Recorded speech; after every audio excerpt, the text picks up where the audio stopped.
ಸಮರಕ್ಕೆ ಸನ್ನದ್ಧ ವಿಶೇಷ ನಂದ್ರಮಾಕಾಂತ್. ಅಣಕು ಡ್ರಿಲ್ ಅಥವಾ ಮಾಕ್ ಡ್ರಿಲ್ ಈ ಒಂದು ವಿಚಾರಕ್ಕೆ ಇಡೀ ಭಾರತ ಸಜ್ಜಾಗ್ತಾ ಇದೆ. ಭಾರತದ ಟೋಟಲ್ ಆಗಿ 244 ಜಿಲ್ಲೆಗಳು ಸಜ್ಜಾಗ್ತಾ ಇದೆ. ಅತಿ ಸೂಕ್ಷ್ಮ ಜಿಲ್ಲೆಗಳು, ನಾಗರಿಕರನ್ನ ರಕ್ಷಣೆ ಮಾಡಲೇಬೇಕಾಗಿರ್ತಕ್ಕಂಥ ಜಿಲ್ಲೆಗಳು, ಆ ನಂತರದ ಕೆಲ ಜಿಲ್ಲೆಗಳನ್ನು ಇದರಲ್ಲಿ ವರ್ಗಾವಣೆ ಮಾಡಿಕೊಳ್ಳಲಾಗಿದೆ ಅಥವಾ ವರ್ಗೀಕರಣ ಮಾಡಿಕೊಳ್ಳಲಾಗಿದೆ. ಇಲ್ಲಿ ಅದಕ್ಕೆ ತಕ್ಕಂತೆ ಒಂದು ಅಣಕು ಪ್ರದರ್ಶನಕ್ಕೆ, ಅಣಕು ಕವಾಯತಿಗೆ ಭಾರತ ಸಜ್ಜಾಗ್ತಾ ಇದೆ. ಇದು ತುರ್ತು ಸ್ಥಿತಿಯ ಎಚ್ಚರಿಕೆನಾ? ಒಂದು ವೇಳೆ ಯುದ್ಧದಂತಹ ತುರ್ತು ಸ್ಥಿತಿ ಎದುರಾದರೆ ನಾವು ಹೇಗೆ ರೆಡಿ ಇರಬೇಕಪ್ಪ ಇದಕ್ಕೆ ಎನ್ನುವ ಒಂದು ತರಬೇತಿ ರೂಪದಲ್ಲಿ ಈ ಮಾಕ್ ಡ್ರಿಲ್ ಇರುತ್ತೆ. ಪಾಕ್ ಉಗ್ರರ ಮೇಲೆ ಭಾರತ ಯುದ್ಧ ಸಾರಿದ್ರೂ ಕೂಡ ಉಗ್ರರು ಮತ್ತು ಭಾರತದ ಸೈನಿಕರ ಮೇಲೆ ಮಾತ್ರ ಯುದ್ಧ ಆದರೆ ಓಕೆ, ಪಾಕಿಸ್ತಾನ ಸುಮ್ಮನೆ ಇರಲ್ವಲ್ಲ. ಉಗ್ರರನ್ನ ಇಟ್ಕೊಂಡೇ ಪ್ರಾಕ್ಸಿ ವಾರ್ ಮಾಡ್ತಾ ಇರೋದಲ್ಲ ಅದು ಪಾಕಿಸ್ತಾನ. ಒಂದು ಜನ್ರೇಷನ್ಗೆ ಅಂತ ಬಂದಾಗ ಈ ಮಾಕ್ ಡ್ರಿಲ್ನ ಅನುಭವ ಇರಲ್ಲ. ಒಂದು ಜನ್ರೇಷನ್ಗೆ ಮಾಕ್ ಡ್ರಿಲ್ನ ಅನುಭವ ಇದೆ, ಅಂದರೆ ಅದಕ್ಕಿಂತ ಹಿಂದಿನ ಜನ್ರೇಷನ್ಗೆ ಇದೆ. ಏನು ಈ ಮಾಕ್ ಡ್ರಿಲ್ಲು, ಏನೇನು ಮಾಡಬೇಕಾಗತ್ತೆ ಈ ಸಂದರ್ಭದಲ್ಲಿ? 7ನೇ ತಾರೀಕು ಏನು ನಡೆಯುತ್ತೆ? 54 ವರ್ಷಗಳಾದ ಮೇಲೆ ಒಂದು ಅಣಕು ಡ್ರಿಲ್ಗೆ ಸೂಚನೆ ಹೋಗಿರೋದು, ಇಲ್ಲಿ ಬಂದಿರೋದು. ಗೃಹ ಇಲಾಖೆ ಕಡೆಯಿಂದ ಸೂಚನೆ ಬಂದಿದೆ. ವಾಯುದಾಳಿ ಆದರೆ ಸೈರನ್ಗಳು, ಜನರನ್ನು ಸ್ಥಳಾಂತರ ಮಾಡ್ತಕ್ಕಂಥದ್ದು ಹೇಗೆ, ಸಂದರ್ಭದಲ್ಲಿ ಮೊಬೈಲ್ ನೆಟ್ವರ್ಕ್ ಕೂಡ ಆಫ್ ಆಗಬಹುದು, ಪವರ್ ಕಟ್ ಆಗಬಹುದು, ಅನೇಕ ಕಡೆಗಳಲ್ಲಿ ಗಸ್ತು ನಿಮಗೆ ಕಾಣಿಸಬಹುದು, ಪ್ಯಾರಾಮಿಲಿಟರಿ ಟ್ರೂಪ್ಗಳು ನಿಮಗೆ ಕಾಣಿಸಬಹುದು, NCC, NSS, ಅದೇ ರೀತಿಯಲ್ಲಿ ಸಿವಿಲ್ ಫೋರ್ಸ್ಗಳು, ಇವೆಲ್ಲವೂ ಕೂಡ ನಿಮಗೆ ಕಾಣಿಸ್ಲಿಕ್ಕೆ ಸಿಗುತ್ತೆ. ಇಲ್ಲಿ ಈ ಅಣಕು ಪ್ರದರ್ಶನ ನಡೆಸುವುದಕ್ಕೆ, ಅಣಕು ಡ್ರಿಲ್ ನಡೆಸುವುದಕ್ಕೆ ಎಲ್ಲ ರಾಜ್ಯಗಳಿಗೆ ಸೂಚನೆ ಹೋಗಿದೆ. ಹಾಗಾಗಿ ಅನುಭವ ಇಲ್ಲ ಇದರ ಬಗ್ಗೆ. ನಿಜವಾಗ್ಲೂ ಈ ಮಾಕ್ ಡ್ರಿಲ್ ಮಾಡುವಂತಹ ಸನ್ನಿವೇಶ ಈಗ ಎದುರಾಗಿದೆಯಾ? ಎದುರಾಗಬಹುದೇನೋ, ಯಾರಿಗೂ ಗೊತ್ತು. ಇದು ಒಂದಿದೆ. ಒಂದೊಂದು ಈಗ ನಮ್ಮ ಕಾರವಾರವನ್ನು ಗುರುತಿಸಿದ್ದಾರೆ, ಮಲ್ಲೇಶ್ವರಂನ ಗುರುತು ಮಾಡಿಕೊಂಡಿದ್ದಾರೆ, ರಾಯಚೂರನ್ನು ಗುರುತು ಮಾಡಿಕೊಂಡಿದ್ದಾರೆ ಅಣುಸ್ಥಾವರದ ಕಾರಣಕ್ಕೆ, ಉಷ್ಣ ವಿದ್ಯುತ್ ಸ್ಥಾವರದ ಕಾರಣಕ್ಕೆ. ಮಲ್ಲೇಶ್ವರಮನ್ನು ಒಂದು ಕಡೆ ಆಯ್ಕೆ ಮಾಡಿಕೊಂಡಿದ್ದಾರೆ. ಪಾಕಿಸ್ತಾನದ ಮಿಸೈಲ್ಸ್ ಬೆಂಗಳೂರಿನ ಮಲ್ಲೇಶ್ವರಂವರೆಗೂ ಬರಬಹುದೇ, ಯುದ್ಧ ವಿಮಾನಗಳು ಹಾರಾಡಬಹುದೇ ಅಂತ ಬಂದಾಗ ಬರಬಹುದು. ಯಾಕೆ ಬರಬಾರ್ದು? ಅದೇ ಸಿದ್ಧತೆ ಅಲ್ವೇ? ಏನಾಗಲ್ಲ ಬಿಡು ಅಂತ ಬಂದು ಸುಮ್ಮನೆ ಇದ್ದು ಬೆಂಗಳೂರು ಮೇಲೆ ದಾಳಿ ಆಗಿಬಿಟ್ರೆ ಏನು ಮಾಡೋದು? ಎಲ್ಲ ಪ್ರಶ್ನೆಗಳಿಗೆ ಇದೀಗ ನಾನು ಈ ಡಿಬೇಟಲ್ಲಿ ಉತ್ತರ ಕಂಡುಕೊಳ್ತಕ್ಕಂಥ ಒಂದು ಪ್ರಯತ್ನವನ್ನು ಮಾಡ್ತೀನಿ. ಈ ಒಂದು ಡಿಬೇಟಲ್ಲಿ ಪಾಲ್ಗೊಳ್ಳೋದಕ್ಕೆ ನಮ್ಮೊಂದಿಗೆ ಸುನಿಲ್ ಅವರಿದ್ದಾರೆ, ನಿವೃತ್ತ ಲೆಫ್ಟಿನೆಂಟ್ ಕರ್ನಲ್. ಸ್ವಾಗತ ನಿಮಗೆ ಸುನಿಲ್ ಅವರೇ ಈ ಒಂದು ಡಿಬೇಟ್ಗೆ. ಇನ್ನು ಅಶೋಕ್ ಗೌಡ್ರು ಇದ್ದಾರೆ, BJPಯ ವಕ್ತಾರರು. ಸ್ವಾಗತ ಅಶೋಕ್ ಗೌಡ್ರೆ. ನಟರಾಜ್ ಗೌಡ್ರು ಬಂದಿದ್ದಾರೆ, KPCCಯ ವಕ್ತಾರರು. ಸ್ವಾಗತ ನಟರಾಜ್ ಗೌಡ್ರೆ. ಇನ್ನು ಅರ್ಕೇಶ್ ಸರ್ ಇದ್ದಾರೆ, CRPFನ ನಿವೃತ್ತ IGP, ಮೈಸೂರಿಂದ ನಮ್ಮ ಜಾಯ್ನ್ ಆಗ್ತಾ ಇದ್ದಾರೆ ಇವರು. ಅರ್ಕೇಶ್ ಸರ್, ಸ್ವಾಗತ ನಿಮಗೆ ಈ ಡಿಬೇಟ್ಗೆ. ನಮಸ್ಕಾರ. ನಾನಿಲ್ಲಿ ಸುನಿಲ್ ಅವ್ರ ಫಸ್ಟ್ ಕ್ವಶನ್ ಕೇಳಿಬಿಡ್ತೀನಿ. ಸುನಿಲ್ ಅವರೇ, ನಮ್ಮದು ಈ ಅಣಕು ಡ್ರಿಲ್ ಅಥವಾ ಮಾಕ್ ಡ್ರಿಲ್ಗೆ ನಮ್ಮ ವಿರೋಧ ಇಲ್ಲ, ಇದನ್ನು ನಾವು ತಾತ್ಸಾರಣೂ ಮಾಡ್ತಾ ಇಲ್ಲ. ಆದರೆ ಈ ಪ್ರಸ್ತುತ ಸನ್ನಿವೇಶಕ್ಕೆ ಇದರ ನೆಸೆಸಿಟಿ ಇಷ್ಟು ತುರ್ತು ಈಗ ಇದೆಯಾ ಅಂತ ಒಂದು ಸನ್ನಿವೇಶ ರೈಸ್ ಆಗಿದೆಯಾ?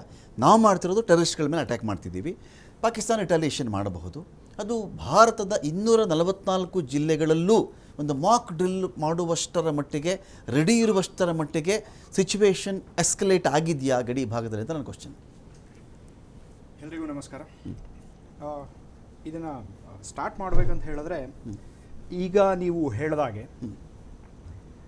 ನಾವು ರಿಟಾಲಿಯೇಷನ್ ಮಾತ್ರನೇ ಯೋಚನೆ ಮಾಡಬಾರ್ದು. ಈಗ ಓಕೆ, ಪ್ರಿಯಂಪ್ಟಿವ್ ಸ್ಟ್ರೈಕ್ಸ್ ಕೂಡ ಪಾಕಿಸ್ತಾನ ಕಡೆಯಿಂದ ಆಗ್ಬೋದು. ಕಾರಣ ಇಂಡಸ್ ವಾಟರ್ ಟ್ರೀಟಿ ನಾವು ಏನು ರದ್ದು ಮಾಡಿದ್ದೀವಿ ಈಗ, it's under abeyance. Indus water treaty ಅಬೇಯನ್ಸಲ್ಲಿರೋದ್ರಿಂದ ಪಾಕಿಸ್ತಾನ ಕ್ಲಿಯರಿ ಆಲ್ರೆಡಿ ಹೇಳಿದೆ. ಇದಕ್ಕೆ ಮುಂಚೆನೂ ಪಾಕಿಸ್ತಾನ ಹೇಳಿತು it's an act of war. Already ಇವತ್ತಿನ ರಿಪೋರ್ಟ್ಸ್ ನಾವು ನೋಡೋದಾದರೆ, ಚಿನಾಬ್ ರಿವರ್ ಏನಿದೆ ಜಮ್ಮುವಲ್ಲಿ, ಅಲ್ಲಿ ಮಿನಿಮಮ್ 25 ಅಡಿ ನೀರು ಇರ್ತಾ ಇತ್ತು. ಅದು ಈಗ ಚಿನಾಬ್ ರಿವರಲ್ಲಿ ಇವತ್ತು ಎಲ್ಲರೂ ಓಡಾಡ್ತಾ ಇದ್ದಾರೆ. You can cross on your foot. 2 ಅಡಿ 3 ಅಡಿ ನೀರು ಬಂದುಬಿಟ್ಟಿದೆ. ಅದು ಒಂದೇ ಒಂದು ರಿವರ್, ನಾವು ಗೇಟ್ ಡ್ಯಾಮ್ ಕ್ಲೋಸ್ ಮಾಡಿರೋದ್ರಿಂದ ಈ ರೀತಿ ನಮ್ಗೆ ಆಗ್ತಾ ಇದೆ. ಈಗ ಅಲ್ಲಿನ ಮಾನ್ಸೂನ್ ಸೀಸನ್ ಪಾಕಿಸ್ತಾನಲ್ಲೇನಿದೆ, it will be badly hit. ನಾವು ನೀರು ಕೊಡಲಿ, ನಾವು ನೀರನ್ನ ಬಿಟ್ಟಿದ್ರೂ ಕೂಡ ಪಾಕಿಸ್ತಾನದ ಮಾನ್ಸೂನ್ ಸೀಸನ್ ಏನಿದೆ ಪ್ರಿಡಿಕ್ಷನ್ ತುಂಬ ಚೆನ್ನಾಗಿಲ್ಲ. ಓಕೆ, ನೀರು ಬಿಟ್ಟಿದ್ರು 21% ಏನಿತ್ತು ಪಾಕಿಸ್ತಾನದಲ್ಲಿ, ನೀರು ಕಡಿಮೆನೇ ಇರ್ತಿತ್ತು, ಮಳೆ ಕಡಿಮೆನೇ ಇರ್ತಿತ್ತು. ಈಗ ನಾವು ನೀರು ನಿಲ್ಲಿಸ್ಬಿಟ್ರೆ ಅವ್ರ ಪರಿಸ್ಥಿತಿ ಏನಾಗ್ಬೇಡ, ಹಾಹಾಕಾರ ಇದೇಳುತ್ತೆ. ಸಿಂಧ್ ಪ್ರಾವಿನ್ಸ್ ಏನಿದೆ ಅಲ್ಲಿ ಆಲ್ರೆಡಿ ತುಂಬ ಪ್ರಾಬ್ಲಮ್ ಸ್ಟಾರ್ಟ್ ಆಗಿಬಿಟ್ಟಿದೆ. ಕನ್ಫರ್ಮ್ಡ್ ರಿಪೋರ್ಟ್ಸ್ ಹೇಳಿದೆ. ಹೇಗೆ ಅಂತ ಹೇಳಿದ್ರೆ, ಅಲ್ಲಿನ ಪ್ರೊಟೆಸ್ಟ್ ಹೇಗೆ ಹೋಗಿದೆ ಅಂದರೆ 400 ಕಿಲೋಮೀಟರ್ವರೆಗೂ ಟ್ರಾಫಿಕ್ ಜಾಮ್ ಆಗಿದೆ ಪ್ರೊಟೆಸ್ಟಿಂದ. ಎಷ್ಟು ಜನಕ್ಕೆ ಗೊತ್ತಿದೆಯೋ ಇಲ್ವೋ ನನಗೆ ಗೊತ್ತಿಲ್ಲ. 400 ಕಿಲೋಮೀಟರ್ ಟ್ರಾಫಿಕ್ ಜಾಮ್ ಆಗಿದೆ ಸಿಂಧ್ ಪ್ರಾವಿನ್ಸಲ್ಲಿ. ಅಷ್ಟು ಕಷ್ಟಗಳಾಗ್ತಿದೆ. ಪಾಕಿಸ್ತಾನ್ ಇಟ್ ಈಸ್ ಗೆಟಿಂಗ್ ಇಂಪ್ಲೋಡೆಡ್ ಒಳಗಡೆಯಿಂದ. So that is one part. ಈ ರೀತಿ ಪರಿಸ್ಥಿತಿ ಇರೋದ್ರಿಂದ ಪ್ರಿಯಂಪ್ಟಿವ್ ಸ್ಟ್ರೈಕ್ಸ್ ಅವ್ರು ಶುರು ಮಾಡ್ಬೋದು. ನಾವು ಡಿಫೆಂಡ್ ಮಾಡ್ಕೊಳ್ಳೋದು ಒಂದು, ಆದರೆ ಪ್ರಿಯಂಪ್ಟಿವ್ ಸ್ಟ್ರೈಕ್ಸ್ ಅನ್ನೋದೇನಿದೆ, ಪ್ರಿಯಂಪ್ಟಿವ್ ಸ್ಟ್ರೈಕ್ಸ್ ಏನಾದರೂ ಸ್ಟಾರ್ಟ್ ಆಯಿತು ಅಂತ ಹೇಳಿದ್ರೆ ಡೆಫಿನೆಟ್ಲಿ ಈ 244 ಡಿಸ್ಟ್ರಿಕ್ಟ್ಸ್ ಏನು ಚೂಸ್ ಮಾಡಿದೆ, ಸ್ಟ್ರಾಟಜಿಕಲಿ ಚೂಸ್ ಇನ್ ಪ್ಲೇಸಸ್. ಇದು ಹಾಗೇನೆ out of the blue Indian government ಇದನ್ನ ಚೂಸ್ ಮಾಡಿಲ್ಲ. ಈಗ ಫಾರ್ ಎಕ್ಸಾಂಪಲ್ ಕರ್ನಾಟಕದಲ್ಲಿ ನಾವು ನೋಡಿದ್ರೆ ನಮ್ಮ Bangalore urban, I don't have to say much, ಎಲ್ಲರಿಗೂ ಗೊತ್ತಿದೆ ಎಷ್ಟಿದೆ ಇಲ್ಲಿ ಅಂತ ಹೇಳ್ಬಿಟ್ಟು, ಏನೇನು ಅಸೆಟ್ಸ್ ಬ್ಯಾಂಗ್ಳೂರ್ ಅರ್ಬನಲ್ಲಿದೆ, ನ್ಯಾಷನಲ್ ಸಿಗ್ನಿಫಿಕೆನ್ಸ್ ಇದೆ, DRDO ಆಗ್ಬೋದು, NAL ಆಗ್ಬೋದು, ಆ್ಯಂಡ್ ಇದು ಸಿಲಿಕಾನ್ ಸಿಟಿ, ಹೌದಲ್ವಾ. ಕೈಗಾ ನ್ಯೂಕ್ಲಿಯರ್ ಪವರ್ ಪ್ಲಾಂಟ್, ನೀವು ರಾಯಚೂರಿಗೆ ಹೋದ್ವಿ ಅಂತ ಹೇಳಿದ್ರೆ ಥರ್ಮಲ್ ಪವರ್ ಪ್ಲಾಂಟ್, ಕರ್ನಾಟಕದ್ದು ನಿಯರ್ ಅಬೌಟ್ 70% ಪವರ್ ಆ ಥರ್ಮಲ್ ಪವರ್ ಪ್ಲಾಂಟಿಂದ ಬರ್ತಿದೆ. ಎಲ್ಲಾನು ಸ್ಟ್ರಾಟಜಿಕಲಿ ಬರ್ತಿದೆ.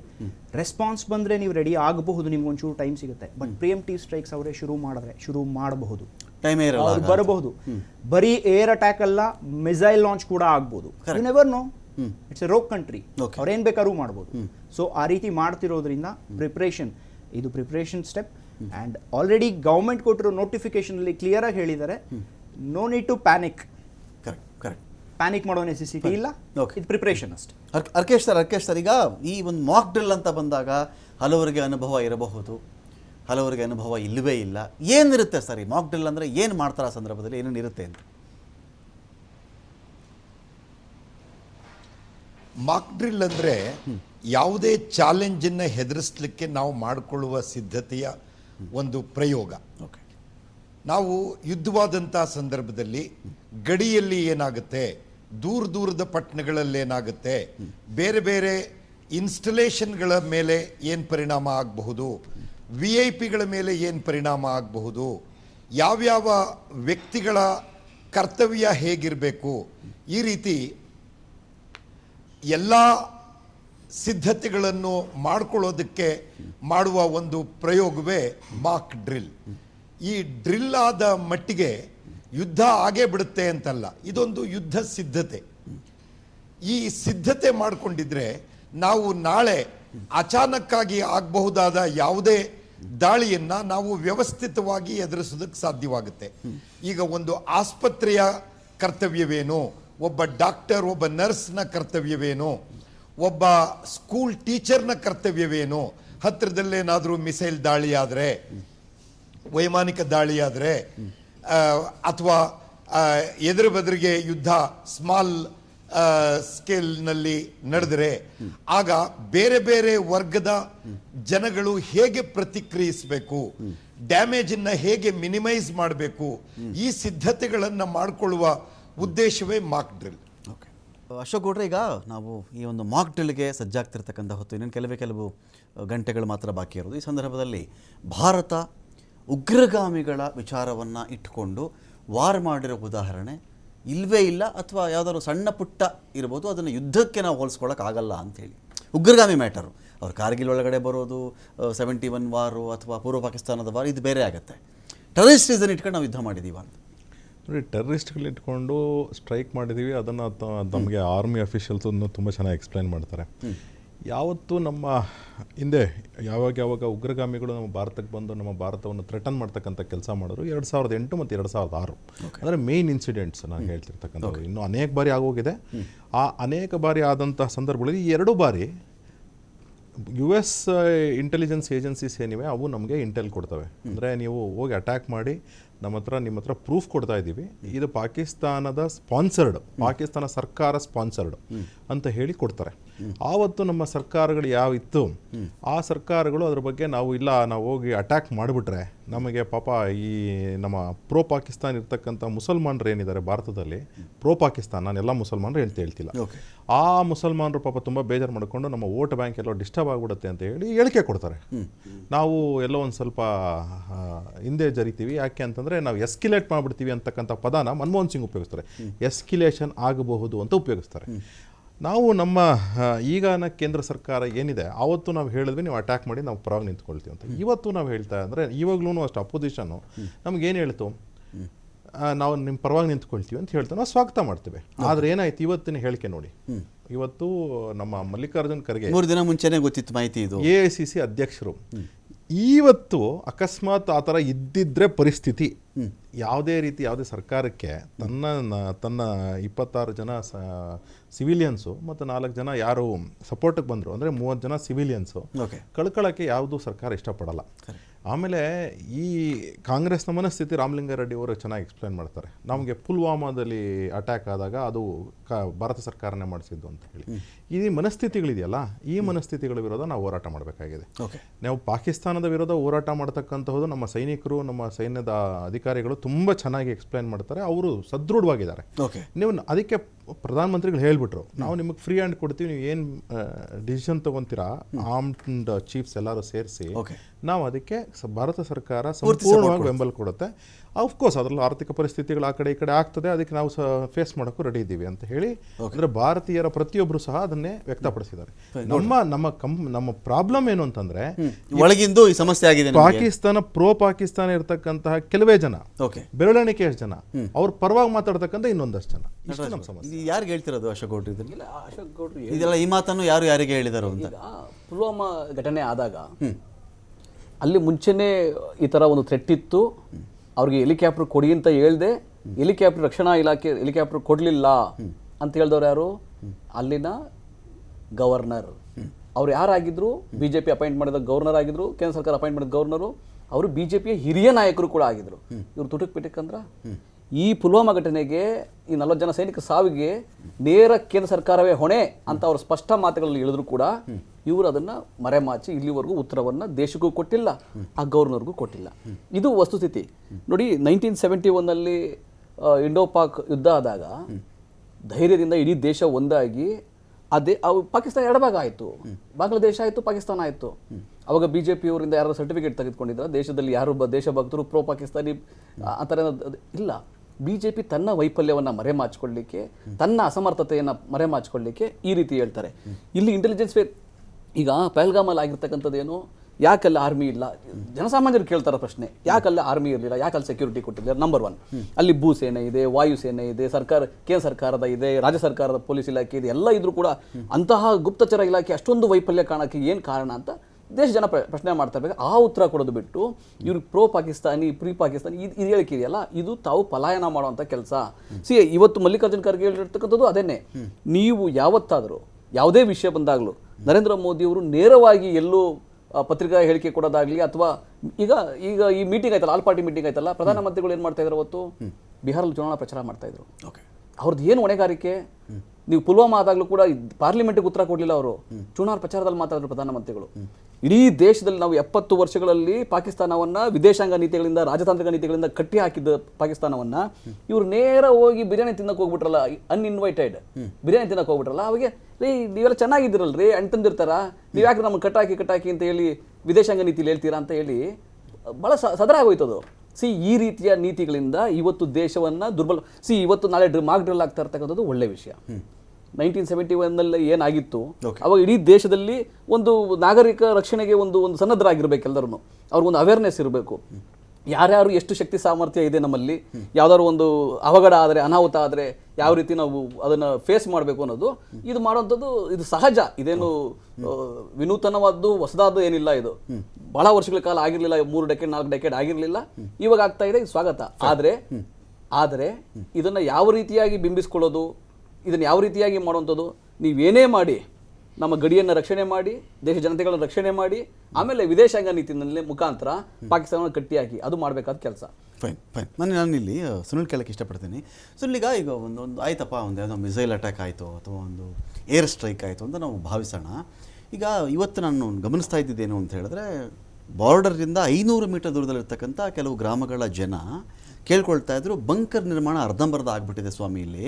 ನಾವೆಲ್ಲೀಗ ಅದರಲ್ಲಿ ಪರ್ಸ್ನಲ್ ಬಂಕರ್ಗಳು ಇವೆ, ಸಮುದಾಯಗಳಿಗೋಸ್ಕರ ಮಾಡಿರ್ತಕ್ಕಂಥ ಬಂಕರ್ಗಳು ಅಲ್ಲಿವೆ, ಅರ್ಧಂಬರ್ಧ ಆಗಿಬಿಟ್ಟಿದೆ. ಇಲ್ಲಿ ನಾವು ಉಳ್ಕೊಳ್ಳೋದು ಹೇಗೆ? 10 ದಿನನೋ 15 ದಿನನೋ 1 ತಿಂಗಳು ಇರಬೇಕಂತ ಪರಿಸ್ಥಿತಿ ಬಂದರೆ ಆಹಾರಕ್ಕೆ, ಶೌಚಾಲಯಕ್ಕೆ, ನೀರಿಗೆ ವ್ಯವಸ್ಥೆಗಳೇ ಇಲ್ಲ ಅಂತ ಒಂದು. ಸರಿ ಆಯ್ತಪ್ಪ, ನಾನು ಬಾರ್ಡ್ರ್ ಬಗ್ಗೆ ಮಾತಾಡ್ತಾ ಇದ್ದೀನಿ. ಇಲ್ಲಿ ನಮ್ಗೆ 244 ಜಿಲ್ಲೆಗಳು ಅಂತ ಬಂದಾಗ ಯುಕ್ರೇನಾ ಅವರಿಗೆ ಅಥವಾ ಇಸ್ರೇಲ ಅವ್ರಿಗೆ ಯಾವಾಗಲೂ ಒಂದು ಅಲರ್ಟ್ ಇರುತ್ತೆ. ಸುತ್ತಮುತ್ತ ಶತ್ರು ದೇಶಗಳೇ ನನ್ನ ಮೇಲೆ ಯಾವ ಬೇಕಾದ್ರೆ ಅಟ್ಯಾಕ್ ಆಗಬಹುದು, ಬಂಕರ್ ನಿರ್ಮಾಣ ಮಾಡಿರ್ತಾರೆ, ಒಂದು ಟ್ರೈನಿಂಗ್ ಆಗಿರುತ್ತೆ. ನಾಳೆ ಮಾಡುವಂಥ ಒಂದು ಪಥಸಂಚಲನವೋ, NCC ಒಂದು ಪರೇಡೋ ಅಥವಾ NSSನವರು ಅಥವಾ ಪೊಲೀಸೋ, ಇಷ್ಟು ಒಂದು ವಿಚಾರ ಸುಮಾರು 51 ವರ್ಷಗಳ ಕಾರ್ಗಿಲ್ ಆಗಿತ್ತು. ಅದರಲ್ಲಿ ನಮಗೇನು ಡ್ರಿಲ್ ಮಾಡಿಸಿರಲಿಲ್ಲ, ನಮ್ಮವ್ರಿಗೇನು ಬಂದಿರಲಿಲ್ಲ. ಅದು ಇದರಲ್ಲಿ ನಮ್ಗೆ ಅಷ್ಟು ತರಬೇತಿ ಸಿಕ್ಕಿಬಿಡುತ್ತಾ ನಮಗೆ. ಬಂಕರ್ಗಳ ನಿರ್ಮಾಣ ನಮಗೆ ಬೇಕಾ? ಬಂಕರ್ ನಿರ್ಮಾಣ ಅಂದರೆ ಇಲ್ಲೆಲ್ಲ ಆಗಬೇಕಾಗತ್ತೆ ಅಂತ ಅದರದ್ದು ತುರ್ತು ಇದೆಯಾ ಈಗ ಅಂತ?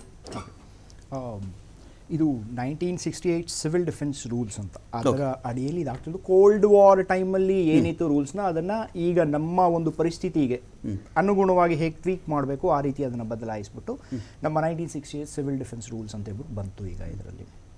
ಈಗ ನೀವು ಹೇಳಿದಾಗೆ ಎಲ್ಲಿ ಏನಿದೆ ಇದು ಸ್ಟಾರ್ಟಿಂಗ್ ಅಷ್ಟೇನೆ. ಓಕೆ, ಹೌದು, ಈ ಥರದ ಒಂದು ಪರಿಸ್ಥಿತಿಗೆ ಪ್ರಿಪೇರ್ ಆಗಿದ್ವಾ? ನಮ್ಮ ಒಂದು ಕಂಡೀಷನ್ ಪ್ರಕಾರ ನೋಡಿದ್ರೆ ಇದಕ್ಕೆ ಪ್ರಿಪ್ರೇಷನ್ನ ಫೋರ್ಸಿನ್ ಮಾಡದಿರ ಇರಬಹುದು. ಆ ಪ್ರಿಪ್ರೇಷನ್ಗೋಸ್ಕರನೇ ಇದು ನಡೀತಾ ಇದೆ. ಈಗ ನಮಗೆ ಗೊತ್ತಾಗತ್ತೆ ನಮ್ಮ ಪ್ರಿಪ್ರೇಷನ್ ಹೇಗಿದೆ ಅಂತ ಹೇಳ್ಬಿಟ್ಟು. ಅಂದರೆ ನಾನು ಸಿವಿಲ್ ಡಿಫೆನ್ಸ್ ಬಗ್ಗೆ ಹೇಳ್ತೀನಿ, ನಾನು ನಮ್ಮ ಬಾರ್ಡರ್ ಡಿಫೆನ್ಸ್ ಬಗ್ಗೆ ನಾನು ಹೇಳ್ತಿಲ್ಲ. ಅಲ್ಲಿ ಎಲ್ಲನೂ ರೆಡಿ ಇದೆ, ಒಂದು ಸ್ಟ್ರಾಟಜಿ ಪ್ರಕಾರ ಎಲ್ಲನೂ ನಡೀತಾ ಇದೆ. ಯಾಕಂದರೆ ಮಿಲಿಟ್ರಿಗೆ ಫ್ರೀ ಹ್ಯಾಂಡ್ ಆಲ್ರೆಡಿ ಕೊಟ್ಟಾಗಿದೆ, ಆ ಸ್ಟ್ರಾಟಜಿ ಪ್ರಕಾರ ಎಲ್ಲನೂ ಅಲ್ಲಿ ನಡೀತಾ ಇದೆ. ಆದರೆ ಇದು ಒಂದು ಅನ್ಸೀನ್ ಆಸ್ಪೆಕ್ಟ್. ಈಗ 1971 ಆಯಿತು, 1999 ಕೂಡ ಇದಾಗಿತ್ತು, but it was restricted only to Jammu and Kashmir. ಇದು ಯಾರಿಗೂ ಗೊತ್ತಿಲ್ಲ. ಇದು ನಮ್ಮ ಜನರಲ್ PV ಮಲ್ಲಿಕ್ ಅವರು ಮಾತಾಡುವಾಗ ಇದನ್ನು ಹೇಳಿದರು. ಈ ಮಾಕ್ ಡ್ರಿಲ್ 1999 ನಡೆದಿತ್ತು, ಅದು ಜಮ್ಮು ಅಂಡ್ ಕಾಶ್ಮೀರಲ್ಲಿ ಮಾತ್ರ ನಡೆದಿತ್ತು. ಹೌದು, ಆ ಬಂಕರ್ಸ್ ರೆಡಿ ಆಗದಿರ ಇರಬಹುದು, ಬಟ್ ಫಾಸ್ಟ್ ಸ್ಕೇಲ್ ತುಂಬ ಬೇಗ ರೆಡಿ ಆಗುತ್ತೆ. ನಿಮಗೆ ನಾನು ಹೇಳಿದಾಗೆ ಇಂಡಿಯನ್ ಆರ್ಮ್ ಫೋರ್ಸಸ್ ಮನ್ಸು ಮಾಡಿದ್ರೆ ಏನು ಬೇಕಾದ್ರೂ ಮಾಡುತ್ತೆ. ಬಂಕರ್ ನಿರ್ಮಾಣ ಮಾಡೋದು ದೊಡ್ಡ ವಿಷಯ ಅಲ್ಲ. ನಾವು ಕಾಪಾಡ್ತೀವಿ ಎಲ್ಲಾರನ್ನೂ. Nobody can dispute this. Bunker ಬೇಕಾದರೂ ರೆಡಿ ಆಗುತ್ತೆ, ಶೆಲ್ಟರ್ಸ್ ಬೇಕಾದರೂ ರೆಡಿ ಆಗುತ್ತೆ, ಪ್ರಾಣ ಕಾಪಾಡೋ ಜವಾಬ್ದಾರಿ ನಮ್ಮದು. ಸುನ್ಜು ಅಂತ ಒಬ್ಬ ಚೈನೀಸ್ ವಾರ್ ಸ್ಟ್ರಾಟಜಿಸ್ಟ್, ಎಲ್ಲರೂ ಅವ್ರ ಹೆಸರು ಕೇಳಿರ್ತೀರ.